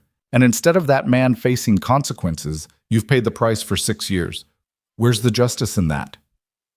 There is no justice, there's just what is. Then maybe it's time for what is to change. Clara laughed, a bitter sound. Change? In Red Hollow? Reed, these people have known me for 6 years and still treat me like a leper. What makes you think anything's going to change now? Because I'm not going anywhere. Reed's voice was firm. And I'm not going to stop treating you with respect. I'm not going to stop teaching Eli. I'm not going to stop standing up to people like Mrs. Henderson when they try to diminish you. And eventually, maybe other people will start to see what I see. What do you see? The question escaped before Clara could stop it. Reed looked at her for a long moment, and even in the darkness, Clara could see the intensity in his eyes. I see a woman who's stronger than she knows. A mother who'd sacrifice anything for her child. Someone who works 3 times as hard as anyone else and never complains. Someone who's been beaten down by life but refuses to stay down. He paused. I see someone worth knowing, worth defending, worth... He trailed off, but the unspoken word hung between them like smoke. Worth loving. Clara's heart was pounding so hard she was certain Reed could hear it. This was dangerous territory, far more dangerous than any burning barn. This was the kind of conversation that could change everything, that could break what little safety she'd managed to build. Reed, I can't. She stopped, struggling to find words. I can't be what you might want me to be. I'm damaged. I'm ruined. I come with complications and a past and a child who isn't yours. Any association with me will only bring you trouble. You're not damaged, Reed said firmly. You're not ruined. Those are words other people use to control you, to make you feel less than. But they're not true, Clara. They were never true. How can you say that? Everyone knows what I am. They know your circumstances. They don't know you. There's a difference. Reed took another step closer, and Clara's breath caught. These past weeks, teaching Eli, talking with you, seeing how you navigate this world, I've gotten to know you. The real you, not the story people tell. And everything I've learned makes me think you're one of the finest people I've ever met. Tears sprang to Clara's eyes. No one had ever said anything like that to her. Not her parents, who'd cast her out. Not Charles, who'd used pretty words to manipulate her. Not anyone in Red Hollow who saw only her shame. You barely know me, she whispered. I know enough. I know you love your son more than your own comfort. I know you work yourself to exhaustion to provide for him. I know you're teaching him to be kind even though the world hasn't been kind to you. I know you hold your head high even when people try to make you bow it. Reed's voice softened. That's enough for me. Clara felt something crack inside her chest, like ice breaking apart in spring. All the fear, all the shame, all the years of holding herself rigid and alone, it all came flooding out in a rush of tears she couldn't control. She pressed her hands to her face, trying to hold it together, but it was too late. The dam had broken. And then Reed's arms were around her, pulling her gently against his chest, and Clara found herself sobbing into his soot-stained shirt while he held her and murmured soft, wordless sounds of comfort. I'm sorry, she gasped between sobs. I'm so sorry. I don't know why I'm... Shh, you don't have to apologize. You don't have to be strong every second of every day. Reed's hand moved in slow circles on her back. It's all right to let it out. So Clara did. She cried for the girl she'd been at 17, so full of hope and dreams. She cried for the years of loneliness and struggle. She cried for all the time she'd had to be brave when she was terrified, strong when she was breaking. She cried for Eli, growing up with a mother who was too afraid to let anyone close. She cried for herself, standing here in the arms of a man who seemed to see her as something other than a mistake. And through it all, Reed just held her, steady and warm and utterly patient. When the storm finally passed and Clara pulled back, embarrassed by her outburst, Reed handed her a relatively clean handkerchief from his pocket. I've gotten you all wet, Clara said, dabbing at her eyes. I was already covered in soot and sweat. A few tears won't hurt anything. Reed smiled gently. Feel better? Surprisingly, she did. Clara felt lighter somehow, as if crying had released some of the weight she'd been carrying for so long. Yes, she admitted. Thank you. For what? For not running away. For not treating me like I'm broken. For just, Clara gestured helplessly, for being here. There's nowhere else I'd rather be. The simple honesty in his voice made Clara's heart ache. She looked up at him, this man who'd walked into her life and refused to walk away no matter how many reasons she gave him to do so. Reed, what are we doing? She asked softly. I don't know, he admitted, but I know I don't want to stop. They stood there in the darkness, the ruins of the Morrison barn still smoldering in the distance, the town of Red Hollow sleeping ahead of them, and Clara felt something shift in her chest. A kind of surrender, but not the hopeless kind she'd experienced at 17. This was different. This was choosing to trust, even though trust was terrifying. Neither do I, she whispered. Reed's expression transformed, relief and joy mixing with something deeper. Clara, but I'm scared, she interrupted, needing him to understand. I'm so scared, Reed, of what this could mean, of what could go wrong, of what people will say and do, of how much it would hurt if… She couldn't finish the sentence. If I leave, Reed finished gently. Clara, I can't promise nothing will go wrong. Life doesn't work that way. But I can promise I won't leave just because things get hard. I won't abandon you when the gossip gets worse. I'm not Charles Whitmore, and I'm not going anywhere. The use of Charles's name surprised Clara. How did you… Small town. People talk. I know who he was and what he did. Reed's jaw tightened. And if I ever meet him, it'll take considerable restraint not to knock him down for what he did to you. Despite everything, Clara felt a small smile tug at her lips. Violence isn't the answer. Maybe not, but it would be satisfying. They started walking again, slower now, neither of them eager to reach town and end this strange, fragile moment they'd created. What happens now? Clara asked. Now we keep going, Reed said simply. I keep teaching Eli. You keep doing my washing. We keep being honest with each other. And we let whatever this is between us develop at its own pace. People will talk. People are already talking. It will get worse. Probably. Reed glanced at her. Does that change how you feel? Clara thought about it. Did it? A week ago, even a day ago, she would have said yes, would have let the fear of judgment make her decisions for her. But tonight, watching Reed risk his life for horses that weren't even his, seeing him stand up to Mrs. Henderson without flinching, feeling him hold her while she cried, tonight she felt different. No, she said, surprising herself with the certainty in her voice. It doesn't change how I feel. And how do you feel? It was a direct question, the kind Clara usually deflected or avoided, but Reed had been nothing but honest with her. He deserved honesty in return. Terrified, she admitted, but also hopeful, which terrifies me even more, because hope is dangerous. Hope is necessary, Reed countered. Without it, we're just surviving. And Clara, you deserve more than survival. You deserve a life. They reached the edge of town where the houses began and the open road ended. Clara could see her small cabin in the distance, could make out Mrs. Patterson's place next door where Eli was hopefully still sleeping peacefully.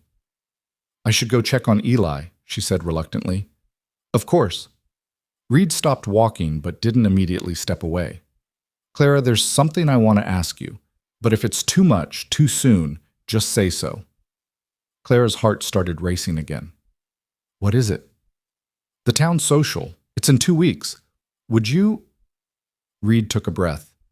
Would you let me escort you, publicly, as my guest? Clara's mind reeled. The town social was Red Hollow's biggest event of the summer. Everyone attended, everyone watched.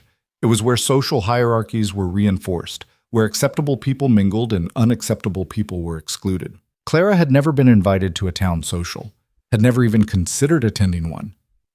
Reed, I can't. They wouldn't let me in. And even if they did, it would cause such a scene. They can't bar you from entering, Reed said. It's a public event, held in the church hall. And yes, it will cause a scene. That's rather the point. Clara stared at him. You want to cause a scene? I want to make a statement, Reed corrected. I want everyone in Red Hollow to see that I choose to be with you, that I'm not ashamed of it, that I think you're worthy of respect and dignity. He held her gaze. But only if you want to. I won't push you into something you're not ready for. It was too much, too public, too risky. Everything in Clara screamed to refuse, to protect herself, to stay in the shadows where it was safe. But then she thought about Eli, laughing with the other children for the first time, about the small shifts she'd seen in how some people treated her, about the way Reed had held her tonight, making her feel safe and valued, about the life she wanted versus the life she'd settled for. Can I think about it? She asked. Of course. Take all the time you need. Reed smiled. Though I should warn you, if you say yes, I'm going to ask you to dance, in front of everyone. The image was so absurd, so impossible, that Clara actually laughed. You're either very brave or completely insane. Told you before. Probably both. Reed's expression grew serious. But Clara, whether you come to the social or not, whether you ever feel ready for something public or not, I want you to know, I'm on your side. I'm in your corner. That doesn't change. Clara felt tears threaten again. She'd been alone for so long, fighting every battle by herself, that having someone explicitly declare themselves as her ally felt overwhelming. Thank you, she whispered. Thank me by getting some rest. It's been a long night. Reed touched her arm briefly, a feather-light gesture. And Clara, you were brave to come out to that fire, to let yourself care enough to be worried. Don't forget that. He left her then, walking toward Mrs. Thornton's house where his room waited. Clara stood in the darkness, watching him go, her mind spinning with everything that had happened. She'd cried in his arms. He'd asked her to the social. He'd said she was worth knowing, worth defending, worth whatever that unfinished sentence might have contained. Clara walked to Mrs. Patterson's house and quietly retrieved Eli, who barely stirred as she carried him home. She tucked him into their bedroll, then sat by the window as she'd done so many nights, looking out at Red Hollow. But tonight, the town looked different somehow, less like a prison and more like a place where change might actually be possible. Reed Callahan had walked into her life like a storm, disrupting everything she'd carefully constructed. And despite all her fear, despite all the reasons she should run, Clara found herself hoping that the storm wouldn't pass. She touched her fingers to the place on her arm where Reed had briefly made contact, could still feel the warmth of his arms around her, could still hear his voice saying she wasn't damaged or ruined. 2 weeks. The social was in 2 weeks. Clara didn't know if she'd have the courage to accept Reed's invitation, but for the first time in 6 years she was actually considering it, and that, in itself, was a kind of revolution. The next morning, Clara woke to find Red Hollow buzzing with news of the fire and its aftermath. But as she made her way through town doing her various jobs, she realized the gossip had taken an unexpected turn. People were talking about Reed's bravery, about how he'd risked his life for Morrison's horses, about how he'd been the first one into the barn and the last one out. Morrison himself was apparently singing Reed's praises to anyone who'd listen, calling him the finest ranch hand he'd ever employed. And tangled up in all that admiration was talk of Reed's defense of Clara. "Did you hear what he said to Mrs. Henderson?" one woman whispered to another as Clara passed by on the street. Called her out right there in front of everyone. Said she had a poisonous tongue. Well, someone needed to say it. Mildred Henderson's been ruling this town with gossip for too long. Still, to defend that Mayfield woman so publicly, maybe he sees something we don't. It was only 2 women, only one small conversation, but it was different from the usual talk. There was a hint of doubt, a crack in the certainty that had always surrounded judgment of Clara. At Mrs. Thornton's house, the older woman was unusually thoughtful as Clara worked. "That Mr. Callahan certainly is loyal," Mrs. Thornton said, watching Clara polish the silver. "Doesn't back down when he believes in something." "No, ma'am," Clara said carefully. "Reminds me of my late husband in that way. He once stood up to the whole town council over a matter of principle. Cost him business for a while, but he never regretted it." Mrs. Thornton paused. "Sometimes it takes someone from outside to show us when we've been wrong about something." Clara's hand stilled on the teapot she was polishing. "Mrs. Thornton? I've known you for 6 years, Clara. Watched you work yourself near to death to provide for that boy. Never once seen you shirk a job or complain about your lot. Maybe," the older woman sighed, "maybe some of us have been too quick to judge and too slow to show Christian charity." It wasn't an apology exactly, but for Mrs. Thornton it was something. "Thank you, ma'am," Clara managed. The shift was small, fragile as a soap bubble, but it was there, and Clara could feel it in the air like the change of seasons. Reed Callahan had done this. With his quiet steadfastness, his refusal to participate in the town's judgment, his public defense of her character. He was forcing Red Hollow to reconsider its certainties. And in 2 weeks, if Clara found the courage to accept his invitation, he was going to push them even further. The question was, did she have the strength to stand beside him when he did? Clara finished her work, collected Eli from Mrs. Patterson's, and walked home through streets that felt somehow different than they had yesterday. The shadows weren't quite as deep. The whispers weren't quite as sharp. And for the first time since arriving in Red Hollow, Clara allowed herself to imagine walking into that church hall on Reed Callahan's arm, her head held high, claiming a place at the table she'd been denied for so long. The image terrified her, but it also, secretly, thrilled her. Because maybe Reed was right. Maybe it was time for what was to change. Maybe it was time for Clara Mayfield to stop hiding and start living. And maybe, just maybe, she didn't have to do it alone. The days leading up to the social passed in a strange blur of anticipation and dread.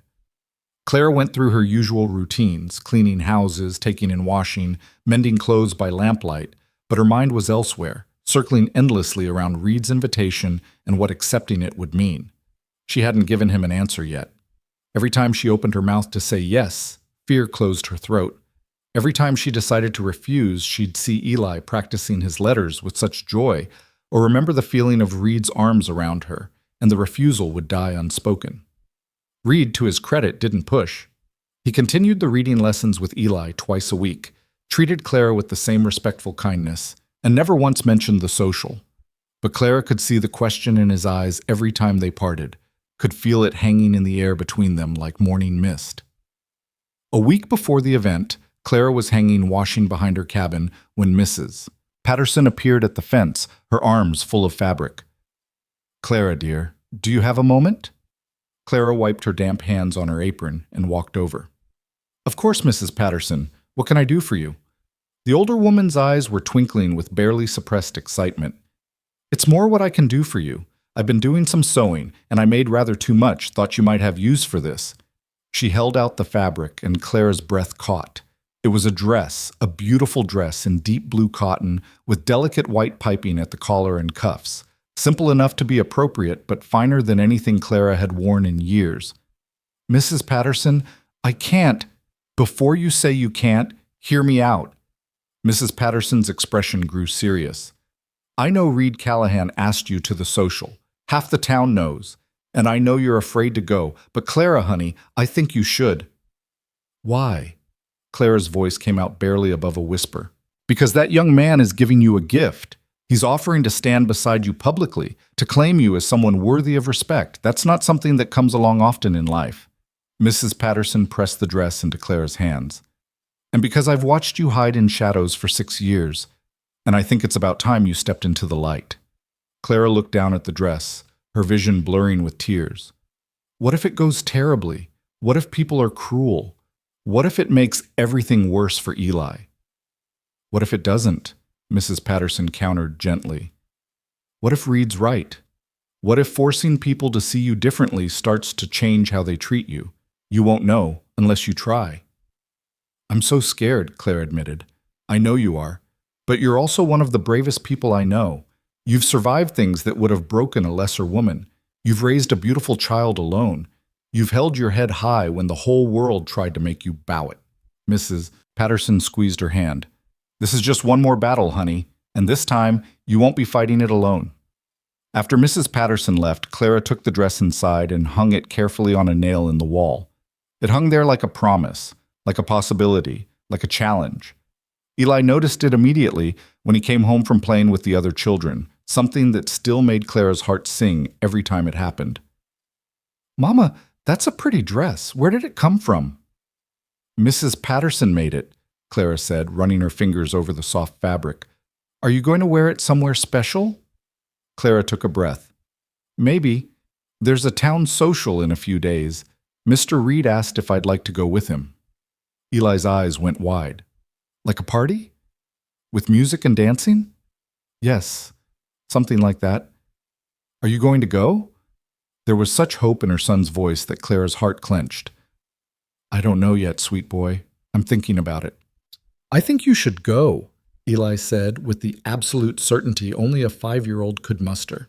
Mr. Reed is nice, and you deserve to go to parties too, Mama. Out of the mouths of babes, Clara thought.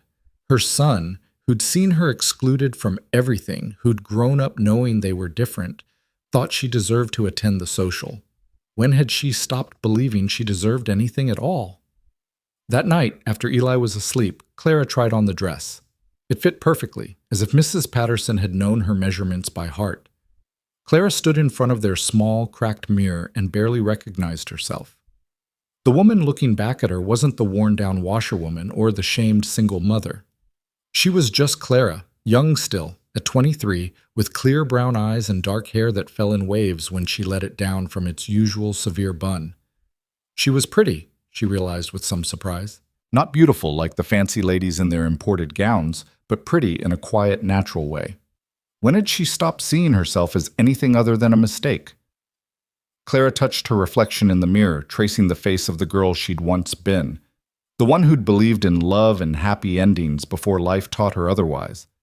That girl was still in there somewhere, buried under layers of shame and survival. Maybe it was time to let her breathe again. The next morning, Clara found Reed at Mrs. Thornton's repairing a fence in the back garden.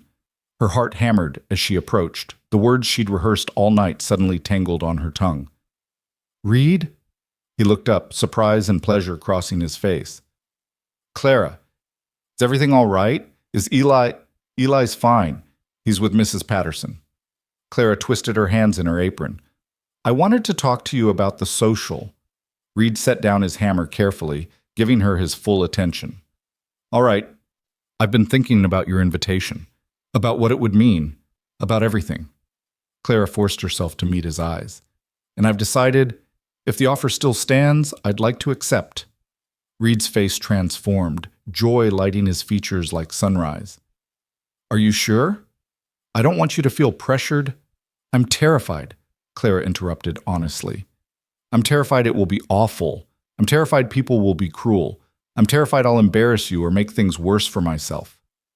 She took a shaky breath.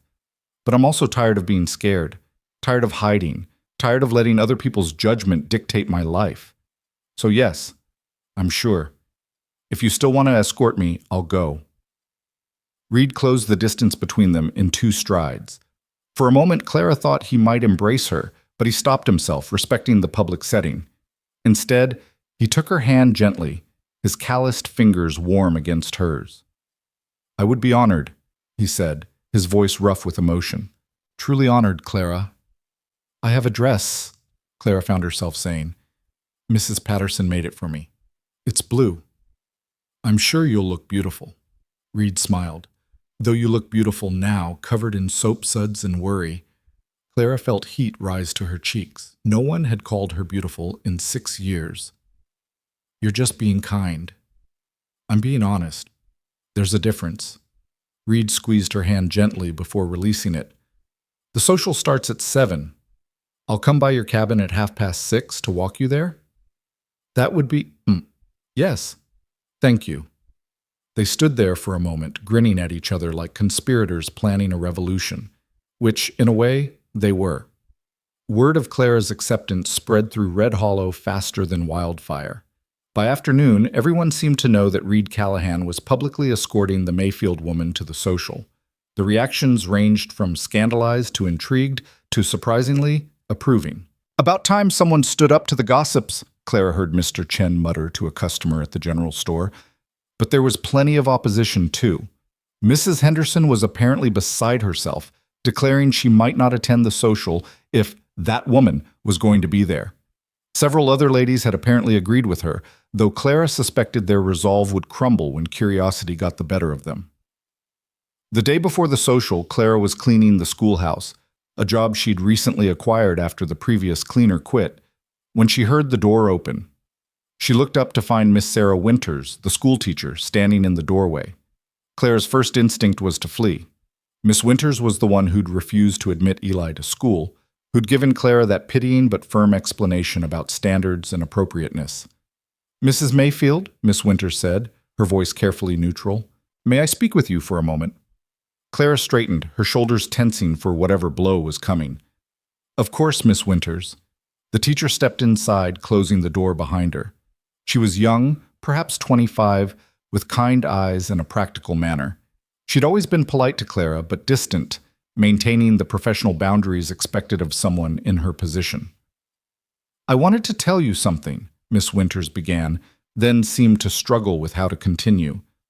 "I've been thinking about Eli, about my decision not to admit him to the school." Clara's heart started to pound. "I understand your position, Miss Winters. You have standards to maintain." "Do I?" The teacher laughed bitterly. "Or do I have prejudices to uphold? There's a difference, Mrs. Mayfield, and I'm beginning to realize I've been on the wrong side of it." Clara stared at her, hardly daring to believe what she was hearing. "I've been watching your son around town," Miss Winters continued, "watching him learn his letters with Mr. Callahan, watching him play with the other children, and I've realized something. He's a bright, sweet, well-mannered child who deserves an education just as much as any other student in my classroom." She met Clara's eyes directly. "His circumstances of birth have nothing to do with his character or potential." "Then why—" Clara's voice broke. "Why did you refuse him?" "Because I was a coward," Miss Winters said simply. "Because I was afraid of what the school board would say, what parents would think, what it might cost me professionally. I hid behind rules and standards because it was easier than fighting for what was right." She paused. "But watching Mr. Callahan stand up for you and Eli, watching him face down the gossips without flinching, watching him risk his own reputation to defend yours, it made me realize I've been failing as an educator and as a human being." Clara felt tears streaming down her face before she even realized she was crying. "I can't promise the school board will approve," Miss Winters said, "but I want to try again. I want to formally petition them to admit Eli to school in the fall term. And this time, I'll fight for it, instead of just accepting their prejudices." "Why now?" Clara whispered. "What changed?" Miss Winters smiled sadly. "Sometimes it takes seeing someone else's courage to realize your own cowardice. Mr. Callahan showed me that, and so did you by accepting his invitation to the social. You're both choosing to face judgment head-on rather than hide from it. The least I can do is show the same bravery." Clara couldn't speak through her tears. She could only nod, over and over, while Miss Winters stepped forward and gently squeezed her shoulder. "We'll talk more after the social," the teacher said. "But I wanted you to know before tomorrow night, there are people in this town who are starting to see things differently. Mr. Callahan's actions are making waves, Mrs. Mayfield. Good waves."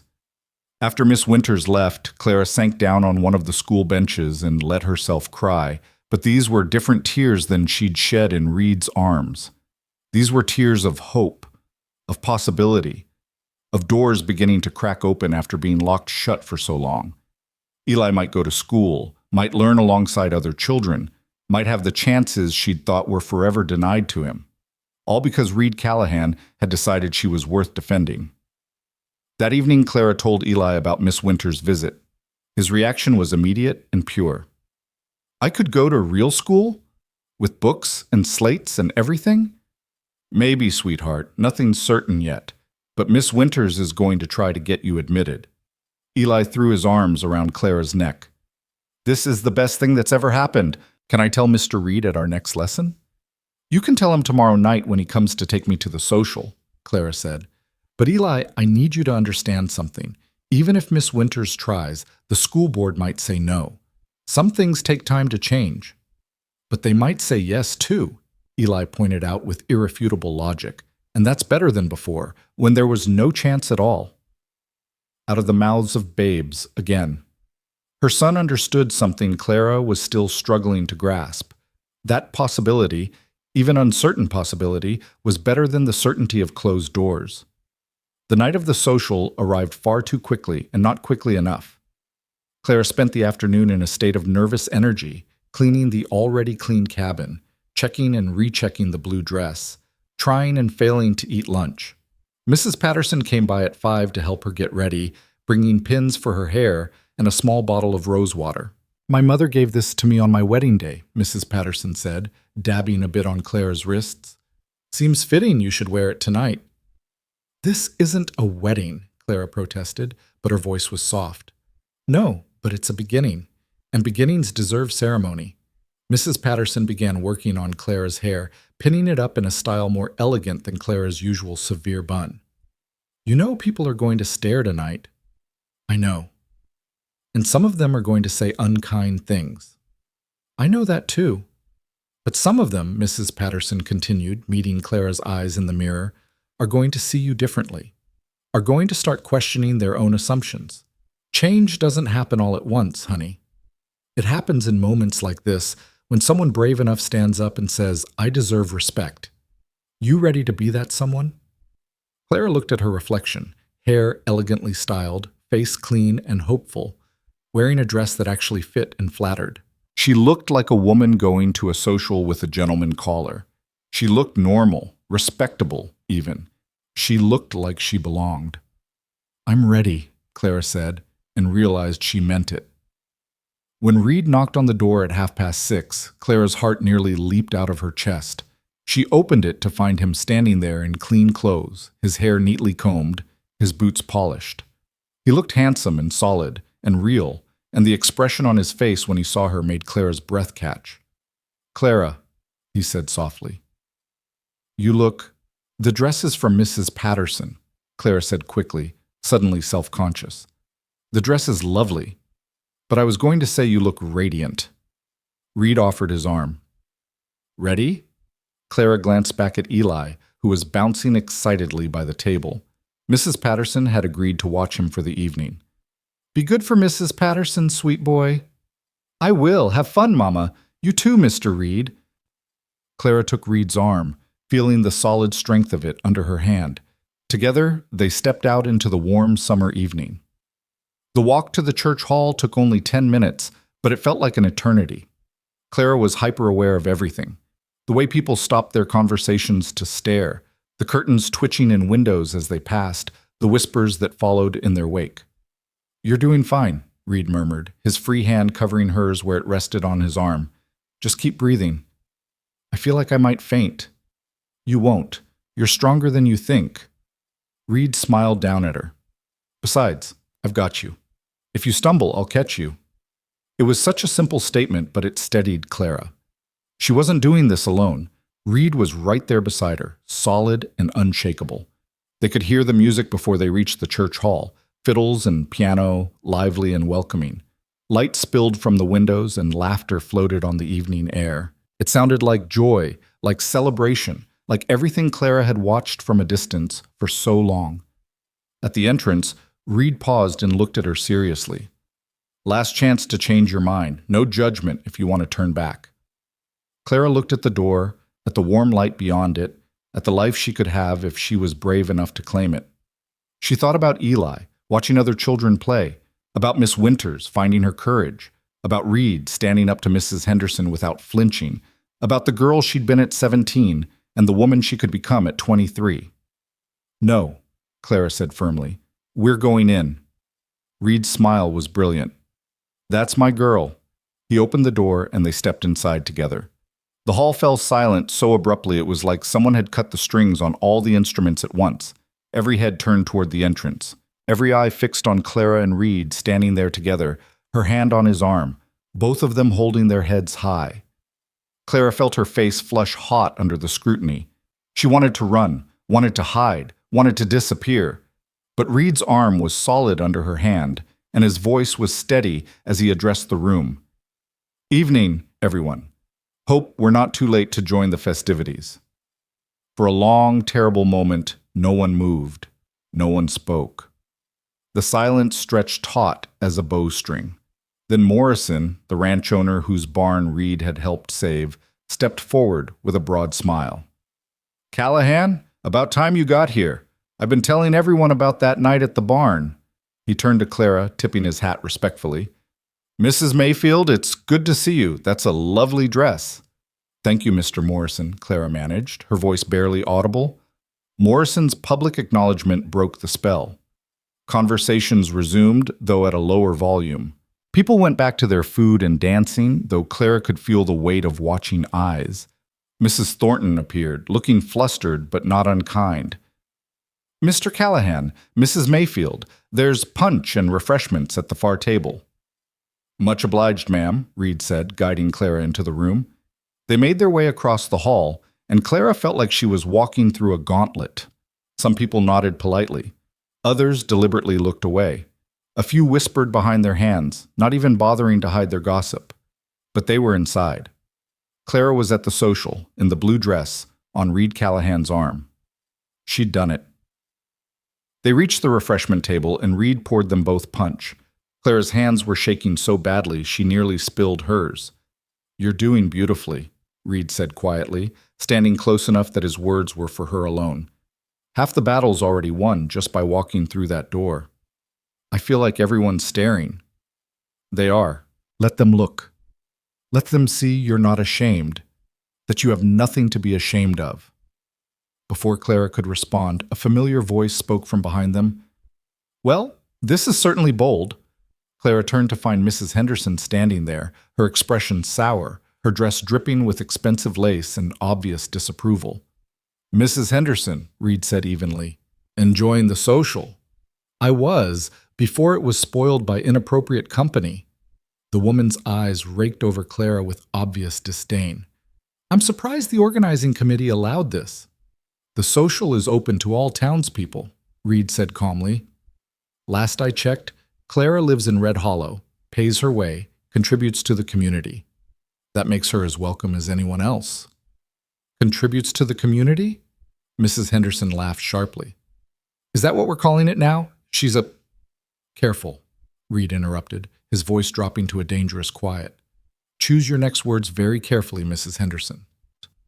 The woman's face reddened with anger and something else, maybe fear of the line she was about to cross. Around them, conversations had stopped again. People were watching, waiting to see what would happen. Into the tense silence, a new voice spoke up. "Reed's right," Miss Winters said, stepping forward from the crowd. "Mrs. Mayfield has every right to be here. And frankly, I'm glad she came." Mrs. Henderson whirled on the teacher. "Miss Winters, surely you of all people understand the importance of standards." "I understand the importance of kindness," Miss Winters interrupted firmly, "and I'm tired of watching standards be used as an excuse for cruelty." A murmur ran through the crowd. Mrs. Patterson appeared at Clara's other side, her presence a silent show of support. Then, to Clara's surprise, Mr. Chen from the general store stepped forward. "Mrs. Mayfield is a good customer," he said in his accented English. "Always honest, always hardworking. This is enough for me." It was like watching a dam crack. One person after another stepped forward or spoke up. Not all of them, not even most of them, but enough. Enough to show that the town's opinion wasn't as unified as Mrs. Henderson thought. Enough to prove that Reed's quiet campaign of respect had been taking root. Mrs. Henderson looked around at the shifting crowd, her expression furious and frightened. She'd built her power on enforcing social rules, on being the arbiter of who belonged and who didn't, and now that power was crumbling. "This is outrageous," she sputtered. "Absolutely outrageous. Come along, Gerald. We're leaving." She swept toward the door, her husband trailing behind her, looking relieved to escape. A few other families followed, but far fewer than Clara would have expected. The hall was quieter with them gone, but not empty. Not even close. Most people had stayed, and as the shock of the confrontation faded, the music started up again. Reed turned to Clara, bowing formally. "May I have this dance?" Clara's heart was still racing from the confrontation, her hands still shaking. She couldn't dance, not here, not in front of everyone who remained. It was too much. But then she looked at Reed's face, at the quiet pride and affection there. She thought about Eli, who'd said she deserved to go to parties, about Miss Winters finding her courage, about all the people who just stood up for her when they didn't have to, about choosing possibility over certainty. "Yes," Clara whispered. "Yes, you may." Reed led her onto the floor just as the music shifted to a waltz. He placed one hand at her waist, took her hand in his, and began to lead her through the steps. Clara followed clumsily at first, terrified of making a mistake, but Reed was patient and steady. "Just follow my lead," he murmured. "You're doing fine." Around them, other couples joined the dance. Life was returning to normal, or at least to a new normal where Clara Mayfield danced at the town social on Reed Callahan's arm. As they turned across the floor, Clara caught sight of their reflection in the hall's large windows. They looked like any other couple, happy, together, belonging. For the first time in 6 years, Clara saw herself as part of the town rather than separate from it. And she realized something profound. She'd been so busy believing other people's judgments of her that she'd never questioned whether those judgments were true. She'd accepted that she was ruined, that she didn't deserve respect, that she should be grateful for whatever scraps of tolerance people offered. But Reed had seen her differently from the start, and his unwavering belief in her worth had started to change not just how others saw her, but how she saw herself. "Thank you," she said softly as they danced. "For what?" "For seeing me. For standing beside me. For making me believe I deserve this." Reed's hand tightened slightly at her waist. "Clara, you've always deserved this. Always. I didn't make you worthy of respect. I just refused to participate in the lie that you weren't." The music swelled, and they turned together across the floor, and Clara felt something inside her finally, fully break free. The shame she'd carried for 6 years. The belief that she was fundamentally less than. The certainty that she'd never belong. All of it crumbled away, leaving something new and fragile in its place. Hope. When the dance ended, Reed didn't immediately release her. He stood there on the floor, looking down at her with an expression that made Clara's breath catch. "Clara," he said quietly, "there's something I need to tell you." But before he could continue, Morrison appeared beside them, clapping Reed on the shoulder. "Callahan, got a moment? Want to introduce you to some of the other ranchers. They're interested in hearing about that new irrigation technique you mentioned." Reed looked torn, clearly wanting to finish what he'd started to say to Clara. But this was an opportunity for him, she realized. A chance to make connections, to build his reputation in a positive way after all the controversy of associating with her. "Go," Clara said, squeezing his hand. "I'll be fine." "You're sure?" "I'm sure." Reed let Morrison lead him away, but he looked back at Clara with such longing that her heart skipped. What had he been about to say? Clara made her way to the edge of the room, accepting a glass of punch from Miss Winters and trying to process everything that had just happened. She'd walked into the social. She'd faced down Mrs. Henderson. She'd danced in front of everyone. She'd done the impossible, and the world hadn't ended. "You were very brave tonight," Miss Winters said quietly. "I hope you know that." "I couldn't have done it without Reed," Clara admitted. "Maybe not, but you're the one who accepted his invitation. You're the one who walked through that door. You're the one who held your head high." The teacher smiled. "Give yourself credit, Mrs. Mayfield. You earned it." As the evening wore on, Clara found herself in actual conversations with people who'd ignored her for years. Some were awkward, clearly unsure how to interact with her now that the unspoken rules had changed. But some were surprisingly warm. It wasn't perfect. It wasn't universal acceptance. But it was a start, and that was more than Clara had ever dared hope for. Near the end of the social, Reed found her again, his expression serious. "Can we talk? Outside, maybe?" "There's something I need to say." Clara's heart started racing again, but this time with anticipation rather than fear. "Of course." They slipped out into the warm night, away from the music and the crowd. The moon was bright overhead, painting everything in silver light. Reed took both her hands in his expression earnest and slightly nervous, the first time Clara had ever seen him uncertain. "Tonight went better than I hoped," he said. "But that's not what I want to talk about." "What is it?" Reed took a breath. "I've been thinking about the future, about what I want my life to look like. And Clara, every time I try to imagine it, you're there. You and Eli both." Clara's heart was pounding so hard she could barely hear over the sound of her own pulse. "I know this is fast," Reed continued. "I know we've only known each other a few months. But I also know what I feel, and I know what I want." He squeezed her hands gently. "I want a life with you, Clara. A real life. Not just reading lessons and walks home. I want to build something permanent, something lasting." Reed, let me finish, he said softly. I've been saving money for years, planning to buy land, start my own small ranch. Nothing fancy, but mine. A place where I could build a future. He paused. I want that future to include you, as my wife, and Eli as my son, if you'll both have me.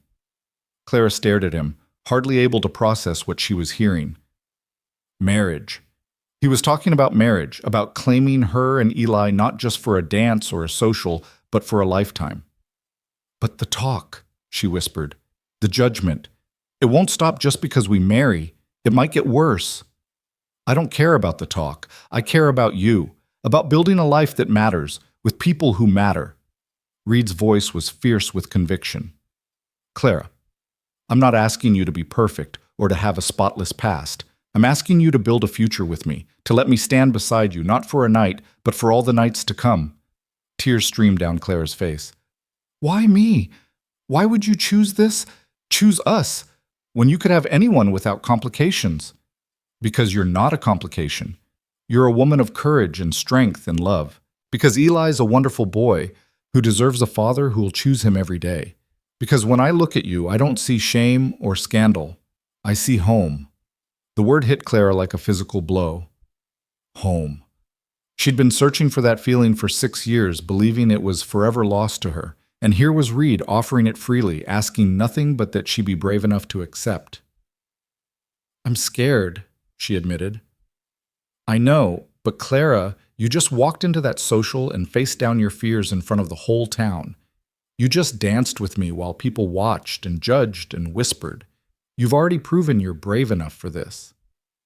Reed's thumb traced gentle circles on the back of her hand. I'm not asking you to decide tonight. Think about it. Take all the time you need. But know that I'm serious. I want to marry you, Clara Mayfield. I want to build a life with you. Clara looked at this man who'd walked into her life and refused to walk away. This man who saw her worth when she'd forgotten she had any.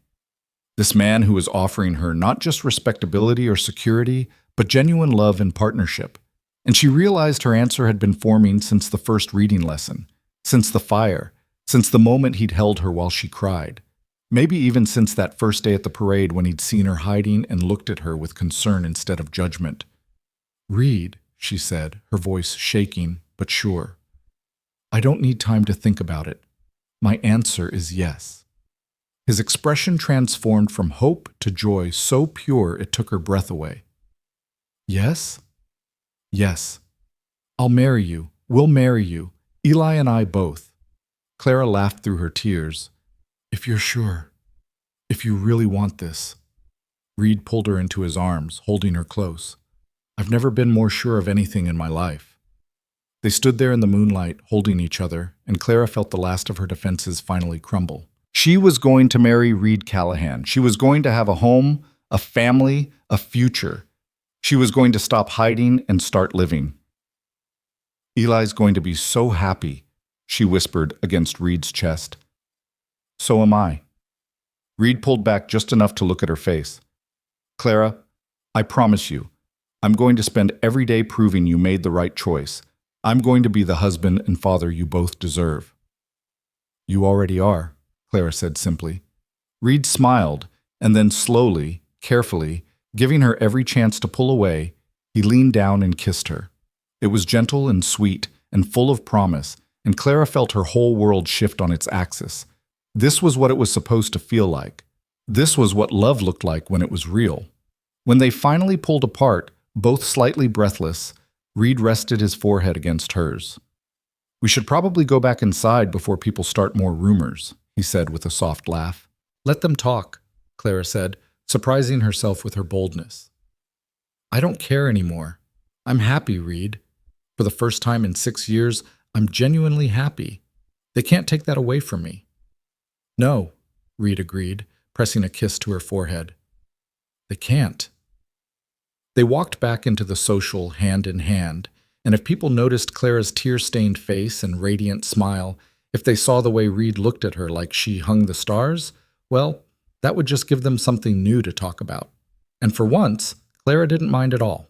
The news of their engagement spread through Red Hollow faster than the morning sun could burn off the dew. By the time Clara walked Eli to Mrs. Patterson's house the next morning, half the town already knew that Reed Callahan had proposed to the Mayfield woman, and she'd accepted. The reactions were as divided as Clara had expected. Some people were genuinely happy for them. Others were scandalized. A few seemed simply resigned, as if they'd seen this coming from the moment Reed started teaching Eli his letters. But what surprised Clara most was how little the negative reactions bothered her anymore. She'd spent 6 years letting other people's opinions dictate her worth, her choices, her entire existence. But standing in Reed's arms last night, accepting his proposal, she'd felt something shift permanently inside her. She'd stopped needing their approval. "Mama, why are you smiling so much?" Eli asked as they walked, his small hand tucked in hers. "Because I have something wonderful to tell you, sweet boy." Clara knelt down to his level, taking both his hands. "You know how Mr. Reed has been teaching you letters and being so kind to us?" Eli nodded enthusiastically. "He's my favorite person, except you." Clara's heart swelled. "Well, last night Mr. Reed asked me a very important question. He asked if we would like to be his family. Really, truly, his family. Forever." Eli's eyes went wide. "You mean he wants to be my papa?" "Yes, honey. If you want him to be. He wants to marry me and help me raise you and give us a home together, but only if you want that too."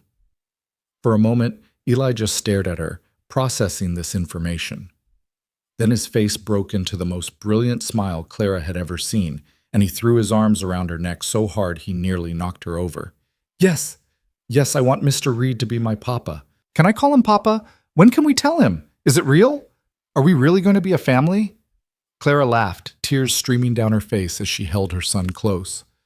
"Yes, sweet boy, it's real. We're really going to be a family. Will we live in a real house? With Mr. Reed?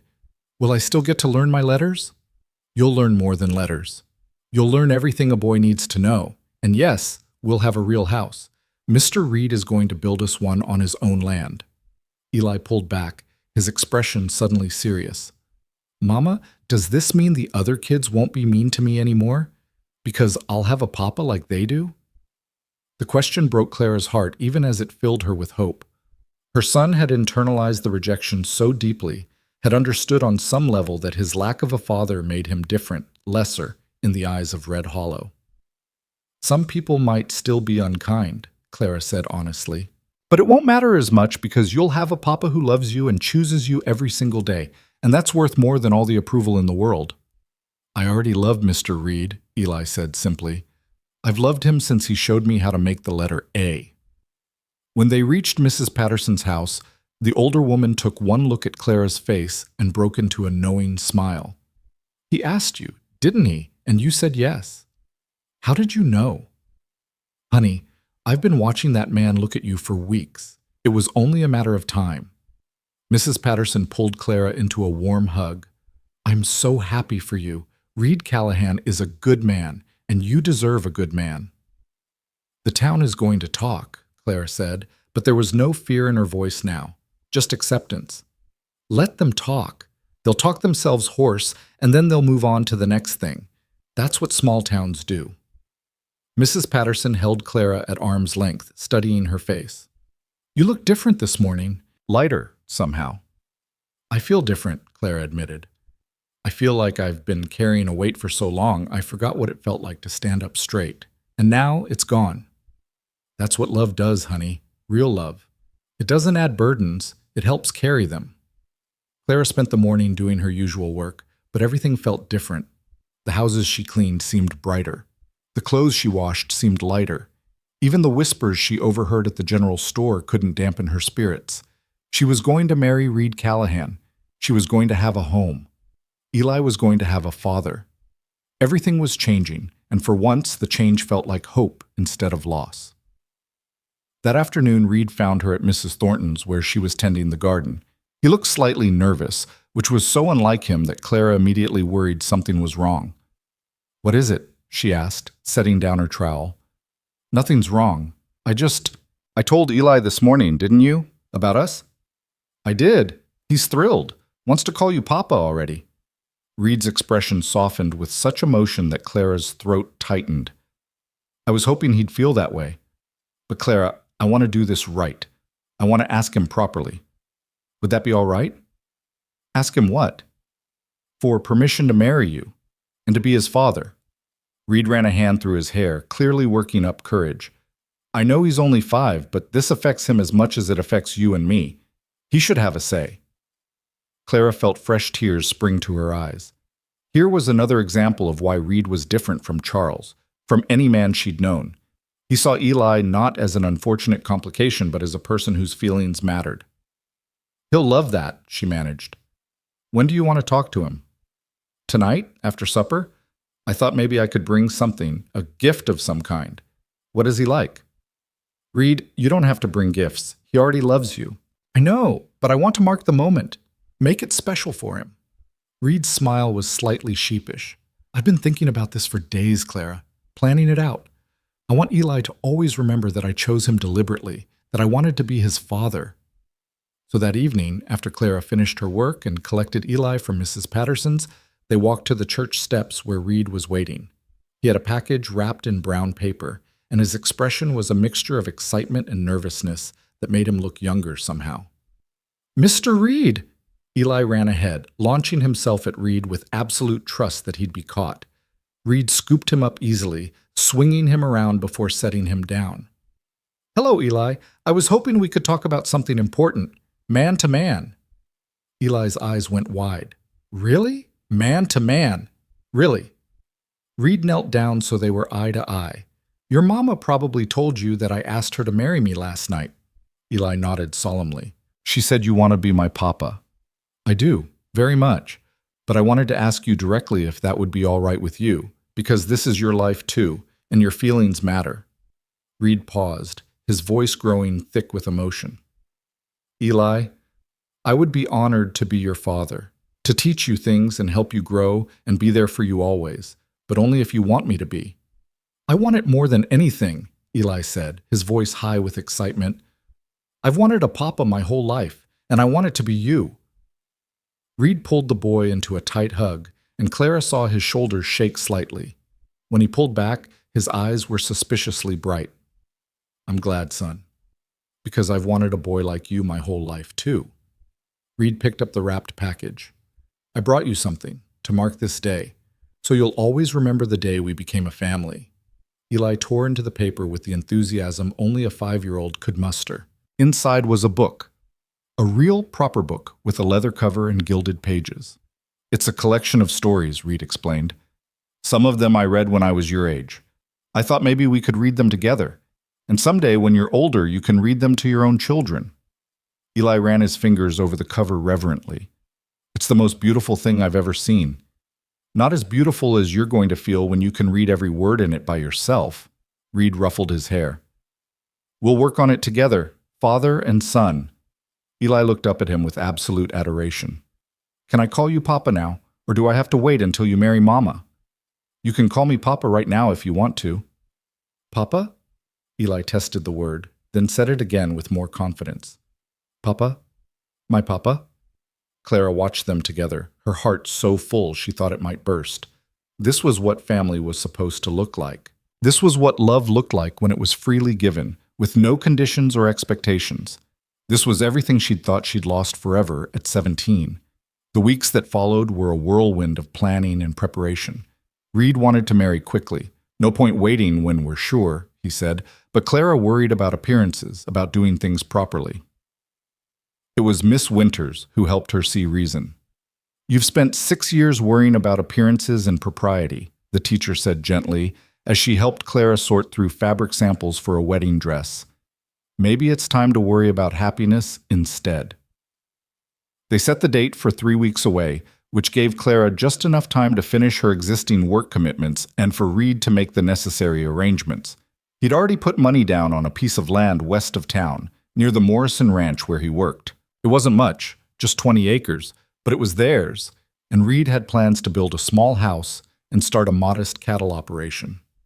Nothing fancy, he told Clara as they walked the property one Sunday afternoon, Eli running ahead to explore. But it'll be ours, built with our own hands. Clara looked at the empty land, trying to imagine a house there, a life there, a future there. "I don't need fancy," she said softly. "I just need home." "Then that's what I'll build you, a home." The wedding preparations brought unexpected allies. Mrs. Patterson, of course, was a constant help, but so was Mrs. Thornton, who offered her parlor for the ceremony. Mr. Chen donated fabric for Clara's dress at cost. Morrison gave Reed time off to prepare the land and promised to help with the house raising. Even more surprising was the day Miss Winters appeared at Clara's cabin with news. "I presented Eli's case to the school board," she said, her eyes bright with triumph. "It took some convincing, and I may have threatened to quit if they didn't approve, but they finally agreed. Eli can start school in the fall term." Clara's knees went weak. "Truly? They said yes?" "They said yes. He'll be in my classroom, learning alongside the other children." Miss Winters smiled. "Your son is going to get the education he deserves, Mrs. Mayfield, or should I say, soon to be Mrs. Callahan." Clara hugged the teacher tightly, overwhelmed with gratitude. Everything was falling into place. Everything she'd thought was impossible was becoming real. But not everyone was happy about the changes. Mrs. Henderson made her displeasure known at every opportunity, loudly declaring that Red Hollow's standards were declining and that she might have to move to a more respectable town. A few families sided with her, refusing to attend the wedding or acknowledge the engagement. Clara would be lying if she said it didn't hurt. But the hurt was manageable now, dulled by the overwhelming support from unexpected quarters. And Reed never wavered, not once. He held his head high, treated Clara with obvious affection in public, and made it clear to anyone who'd listen that he was proud to be marrying her. "Let them judge," he said one evening when Clara worried aloud about the remaining opposition.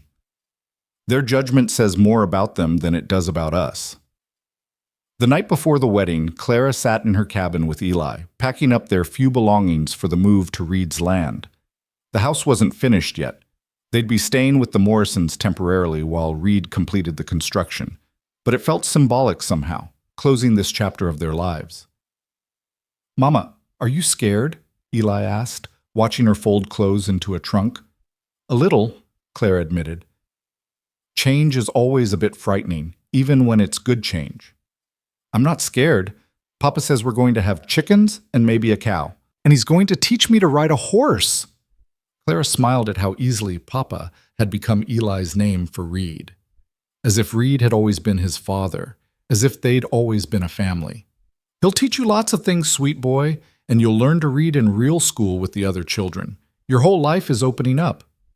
"Is your life opening up too, Mama?" The question surprised her with its perceptiveness. "Yes, honey, it is, for both of us." "Good. You deserve to be happy. You've been sad for so long."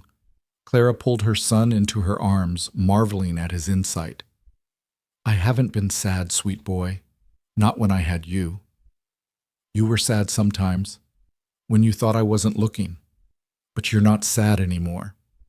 Eli pulled back to look at her seriously. "Papa makes you smile for real. The kind of smile that goes all the way to your eyes." Out of the mouths of babes, Clara thought for the 100th time. Her son had seen what she'd been trying to hide, had understood on some level that she'd been merely surviving rather than living. But that was changing tomorrow. Tomorrow, she would marry Reed Callahan and start a new life. A real life. The wedding day dawned bright and clear, with a soft breeze that seemed to carry promise on the air. Clara dressed carefully in the gown Mrs. Patterson had helped her make. Simple white cotton with delicate embroidery at the collar and cuffs. Not fancy, but clean and pretty and appropriate. Mrs. Patterson helped with her hair, pinning it up with small wildflowers Eli had picked that morning. "You look beautiful, honey," the older woman said, stepping back to admire her work. "Like a bride should look. Happy." Clara looked at herself in the mirror and barely recognized the woman staring back. This wasn't the frightened 17-year-old who'd believed Charles Whitmore's lies. This wasn't the broken woman who'd arrived in Red Hollow 6 years ago, desperate and alone. This was someone new, someone who'd survived everything life had thrown at her and come out stronger. This was Clara Mayfield on her wedding day, about to become Clara Callahan, and she was radiant. The ceremony was small, held in Mrs. Thornton's parlor with about 20 people in attendance. Not the whole town, but the people who mattered, Morrison and his wife, Mrs. Patterson, Miss Winters, Mr. Chen, a handful of others who'd shown kindness over the weeks of the engagement. And standing at the front of the room, wearing his best clothes and looking at Clara like she hung the moon, was Reed. Eli walked Clara down the makeshift aisle, his small hand in hers, his face glowing with pride. When they reached Reed, he looked down at the boys seriously. "I'm about to marry your mama, son. That makes us a family. You and me and her. Are you ready for that?" "I've been ready my whole life, Papa," Eli said solemnly. Reed pulled him into a quick hug, then took Clara's hand as Eli went to stand with Mrs. Patterson. The minister, brought in from a neighboring town since Red Hollow's reverend had declined to perform the ceremony, spoke about love and commitment and new beginnings. But Clara barely heard the words. She was too focused on Reed's face, on the way he looked at her with such unwavering devotion. When it came time for the vows, Reed spoke first, his voice clear and strong. "Clara, I promise to stand beside you in all things, to be a partner, not just a husband, to honor your strength and support you in your struggles, to be a father to Eli, not by obligation, but by choice, to build a home with you, a life with you, a future with you. I choose you today and every day forward, freely and completely." Clara's turn came, and she spoke through tears of joy. "Reed, I promise to trust you with my heart, even though trust has been hard for me, to build a life with you based on honesty and respect, to stand beside you as you've stood beside me, to honor the gift you've given Eli in becoming his father. I choose you today, choosing courage over fear, hope over despair, love over loneliness." When the minister pronounced them married and invited Reed to kiss his bride, Reed cupped Clara's face gently in his hands and kissed her with such tenderness that Clara felt her last defenses finally, completely crumble. She was his now, and he was hers, and they were a family. The small reception that followed was filled with genuine warmth and celebration. People who'd once crossed the street to avoid Clara now congratulated her sincerely. Morrison gave a toast about how Reed was the finest man he knew, and Clara was lucky to have him, then corrected himself to say Reed was the lucky one, earning laughs all around. Eli stayed close to Reed the entire time, clearly afraid this might all be a dream that would disappear if he let his new father out of his sight. As the afternoon wore on and the guests began to leave, Clara found herself standing on Mrs. Thornton's porch with Reed, watching the sun sink toward the horizon. "We did it," she said softly. "We're married." "We're married," Reed agreed, pulling her close. "Mrs. Callahan, that's going to take some getting used to. Take all the time you need. We've got the rest of our lives." The rest of their lives. Clara let the phrase settle over her like a warm blanket. She had a future now. She had a family. She had a home, even if it was still being built. She had everything she'd thought was forever lost. The transition to married life wasn't without challenges. Living temporarily with the Morrisons while their house was completed meant limited privacy and constant awareness of being guests. Reed worked long days on the ranch and even longer evenings on their land, determined to get the house finished before winter. Claire continued some of her cleaning jobs, wanting to contribute financially and maintain her hard-won independence. But now she worked as Mrs. Callahan, Reed's wife, and the difference in how people treated her was stark. Doors that had been closed opened. Conversations that would have excluded her now included her. She was invited to join the ladies' auxiliary, though she declined, not quite ready to sit in a room with Mrs. Henderson. Eli thrived under the changes. Reed spent every free moment with him, teaching him to care for horses, showing him how to mend fences, explaining the workings of the ranch. And in the evenings, they'd sit together with the storybook Reed had given him, sounding out words slowly but surely. "He's going to be reading full sentences before school starts," Miss Winters said one afternoon when she stopped by to check on Eli's progress. "Reed's been an excellent teacher." "Reed's been excellent at everything," Clara said, and meant it. But it was the moments alone with Reed, rare as they were, that Clara treasured most. Late at night, lying beside him in the small room the Morrisons had provided, talking in whispers about their plans and dreams. "I want to add a porch to the house," Reed said one night. "Somewhere you can sit in the evenings and watch the sunset." "I want chickens," Claire admitted, "and a vegetable garden. I want to grow things, not just survive. We'll have all of that. We'll build it together. And they did. As summer faded into fall, their house took shape. It wasn't large, just 3 rooms and a loft, but it was solid and well built, with the promised porch and space for Clara's garden. The day they moved in was chaotic and wonderful. Morrison and several other ranchers helped transport their belongings, which didn't amount to much, but felt significant anyway. Mrs. Patterson brought curtains she'd sewn. Miss Winters contributed books for Eli's education. Even Mr. Chen appeared with a set of dishes, refusing payment. "For the new family," he said in his careful English, "may your house be filled with happiness." That night, their first in their own home, Clara stood on the porch with Reed, while Eli explored his new loft bedroom upstairs. The sun was setting over the land they now owned, painting the sky in brilliant oranges and pinks. "What are you thinking?" Reed asked, his arm around her waist. "I'm thinking about the girl I was at 17, how she believed in fairy tales and happy endings, how life taught her those things weren't real." Clara leaned into Reed's warmth. "And I'm thinking how wrong she was. Happy endings are real. They just don't look like the stories said they would." No. They're better. They're real people choosing each other every day. Their hard work and challenges faced together. They're building something from nothing and calling it home." Clara turned to look at Reed. "They're you." Reed kissed her softly, sweetly, and Clara marveled at how natural it felt now, how right. She'd been so afraid of trust, of love, of letting anyone close. But Reed had shown her that not all men were like Charles, that some promises were kept, that some love was real. The sound of small feet on the stairs interrupted them. Eli appeared in the doorway, his face glowing with excitement. "Mama! Papa! Come see! I can see all the way to the Morrison Ranch from my window, and there are stars starting to come out. Can we count them together?" Reed and Clara exchanged amused glances. "Of course, son," Reed said. "Let's go count stars." They climbed up to the loft, all 3 of them squeezed together by the small window, pointing out constellations and making up stories about the shapes they formed. Eli's laughter filled the new house, making it feel like home in a way no furniture or decorations ever could.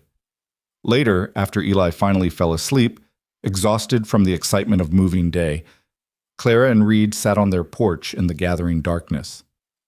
"Do you ever regret it?" Clara asked quietly. "Taking on a ready-made family? Dealing with all the judgment and gossip?" "Not for a single second." Reed's answer was immediate and firm. "Clara, you and Eli are the best things that ever happened to me. You gave me purpose. You gave me family. You gave me home. Why would I regret that?" Some men would. Some men would have walked away the moment things got difficult. "I'm not some men. I'm your husband, Eli's father, and I chose both of those roles with my eyes wide open." Reed turned to face her. "Stop waiting for me to leave, Clara. I'm not going anywhere. You're stuck with me for life." Clara felt tears slip down her cheeks, happy tears this time. "Promise?" "I promise. Every day for the rest of our lives, I'll choose you. I'll choose us. That's what love is. Not a feeling that comes and goes, but a choice you make again and again." They sat together in the darkness, holding hands, listening to the sounds of their land settling around them. Somewhere an owl hooted. The wind rustled through the grass.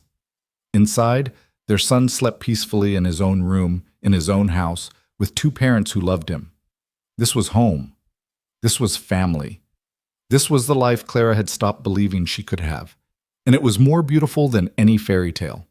As autumn progressed, life settled into comfortable rhythms. Eli started school and flourished under Miss Winter's teaching, making friends and learning with the enthusiasm Reed had nurtured in him.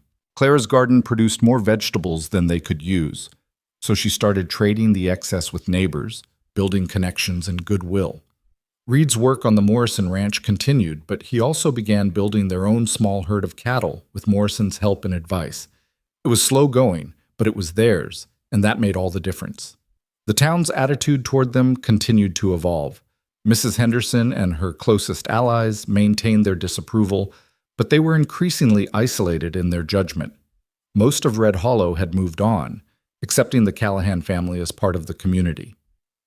One afternoon in late October, Clara was in town buying supplies when she overheard a conversation between two women she didn't know well. "Did you see little Eli Callahan at school yesterday? Sharp as a tack, Miss Winters says. Reed's done well by that boy. And Clara, too. They seem happy. Makes you think, doesn't it, about how quick we are to judge sometimes." Clara didn't announce her presence, just quietly finished her shopping and left. But the conversation stayed with her, a reminder of how far they'd come. That evening, she told Reed about it while they prepared supper together, something Clara still marveled at, having a partner who helped with domestic tasks without being asked. "People are changing their minds about us," she said, peeling potatoes. "Slowly, but it's happening. Some people were never against us in the first place," Reed pointed out. "They just needed permission to show it. We gave them that permission by refusing to be ashamed." "You gave them that permission. I was ready to hide forever." "No, you weren't. You were just scared. There's a difference." Reed stopped his work to look at her seriously. "Clara, you're one of the bravest people I know. You survived things that would have destroyed lesser people. You raised an incredible son alone. You faced down the whole town at that social. Don't sell yourself short. I couldn't have done any of that without you." "Maybe, but I couldn't have built this life without you either. We're partners, Clara. We make each other stronger." The winter that followed was harsh, with heavy snows and bitter cold. But the Callahan house stood firm, and the family inside stayed warm and together. Reed taught Eli to carve wood by the fire. Clara learned to bake bread in their new stove. They read together, talked together, dreamed together. And slowly, imperceptibly, Clara's last fears faded away. She stopped waiting for the other shoe to drop, stopped expecting Reed to change his mind, stopped believing this happiness was temporary. This was her life now. This was real. Spring came early that year, melting the snow and bringing new life to the land. Clara planted an even bigger garden, determined to preserve enough food for the next winter. Eli finished his first year of school with top marks, earning praise from Miss Winters and pride from his parents. And Reed surprised Clara one evening in May by presenting her with a carefully wrapped package. "What's this?" she asked, turning it over in her hands. "Open it and see." Inside was a beautiful leather-bound journal, blank and waiting to be filled. "I thought you might want to write your story," Reed said softly. "Our story. So Eli and his children and their children will know where they came from. Will know what you survived. Will understand that happy endings are possible even after the hardest beginnings." Clara ran her fingers over the smooth leather, overwhelmed by the thoughtfulness of the gift. "I wouldn't know where to start." "Start with the truth. Start with the day you arrived in Red Hollow alone and scared. Or start with the parade, with a woman hiding behind a barrel. Or start with now, with a family on their own land building a future together." Reed smiled. "Your story is worth telling, Clara. All of it. The hard parts and the beautiful parts, the shame and the redemption, the loneliness and the love." That night, after everyone else was asleep, Clara opened the journal and began to write. She wrote about Charles Whitmore and his lies, about her parents' rejection, about arriving in Red Hollow pregnant and terrified. She wrote about the years of hiding, of working herself to exhaustion, of watching life happen to everyone else while she survived in the margins. And then she wrote about a cowboy who'd seen her behind a barrel at a parade and looked at her with concern instead of judgment, about reading lessons and barn fires and a dance at a social, about choosing courage over fear, hope over despair, love over loneliness. She wrote about building a home, not just with wood and nails, but with trust and patience and daily choices to show up for each other. She wrote her truth, their truth, and it was beautiful. 5 years later, Clara stood on that same porch, watching the sunset paint the sky while Eli, now 10, helped Reed repair a fence in the near pasture. The garden was lush with summer growth. Their herd had grown to 20 head of cattle. The house had gained an addition to accommodate the baby girl sleeping peacefully inside. Little Margaret Callahan, born the previous winter with Reed's gray eyes and Clara's dark hair. A daughter who would grow up never knowing shame, never doubting her worth, never having to hide. Mrs. Patterson had passed away the year before, but not before holding baby Margaret and telling Clara how proud she was of the life they'd built. Miss Winters had married and moved to a larger town, but she still wrote letters asking about Eli's progress. Even Mrs. Henderson had softened somewhat, at least to the point of polite nods when they passed on the street. Red Hollow had changed. Or maybe Clara had just stopped seeing it through the lens of her own shame. Either way, it felt like home now in a way it never had before. Reed looked up from his work and caught her watching. He said something to Eli, then started walking toward the house, his gait easy and familiar. When he reached the porch, he pulled Clara into his arms. "What are you thinking about?" he asked, the same question he'd asked 100 times over the years. "I'm thinking about that day at the parade. How I thought my life was already decided. How I believed no decent man would ever choose me." Clara looked up at him, this man who'd proven her so beautifully wrong. "I'm thinking about how wrong I was about everything." "Not everything. You were right about one thing." "What's that?" "That Eli needed to learn his letters." Reed grinned. "Look how well that turned out." Clara laughed and kissed him, right there on the porch in full view of anyone who might be watching. She didn't care anymore who saw, who judged, who talked. She'd learned that the opinions that mattered were the ones from people you loved and who loved you back. Everything else was just noise. Eli ran up to the porch, breathless and happy. "Mama, can I go to Tommy Henderson's house tomorrow? His ma said I could come over and we could fish in their pond." Tommy Henderson, Mrs. Henderson's son. The boy who'd once excluded Eli from games. Now they were friends, and Mrs. Henderson was extending invitations. Miracles did happen, Clara thought. "If you finish your chores first," she said, ruffling his hair. "I will. I promise." Eli darted inside to check on his baby sister, leaving Clara and Reed alone again. "He's happy," Reed observed. "Really, truly happy." "So am I." Clara leaned into Reed's embrace. "So are you, I hope." "More than I ever thought possible." Reed kissed the top of her head. "You know what the best part is?" "What?" "This is just the beginning. We have decades ahead of us. Decades of sunsets and harvests and watching our children grow. Decades of building this life together." Clara thought about the journal upstairs, now filled with years of their story. She'd need a second volume soon, she realized, because their story was still being written day by day, choice by choice. She'd thought her story ended the day Charles Whitmore abandoned her. Thought the best she could hope for was survival, existing on the margins of other people's lives. But she'd been wrong. That hadn't been the end of her story at all. It had been the beginning of learning her own strength, the beginning of understanding that worth wasn't determined by circumstances, but by character. The beginning of building something real and lasting with her own hands. And the real story, the one worth telling, had started the day a cowboy saw her hiding behind a barrel and looked at her like she mattered. The day Reed Callahan walked into her life and refused to walk away. The day Clara Mayfield stopped hiding and started living. As the sun finally dipped below the horizon, painting the sky in shades of gold and crimson, Clara held her husband close and looked out over the land they'd built a life on. Behind them, their children slept safely. Around them, their home stood strong. Ahead of them, a future full of possibilities stretched wide and welcoming. She'd thought no one would marry her with a child. Thought she was destined for loneliness and judgment. But a cowboy had asked her in front of them all, had chosen her publicly, proudly, completely. And in choosing her, he'd given her back herself. This was Clara's happy ending. Not perfect, not without challenges, but real and earned and infinitely precious. This was home. This was family. This was love. And it was more than enough.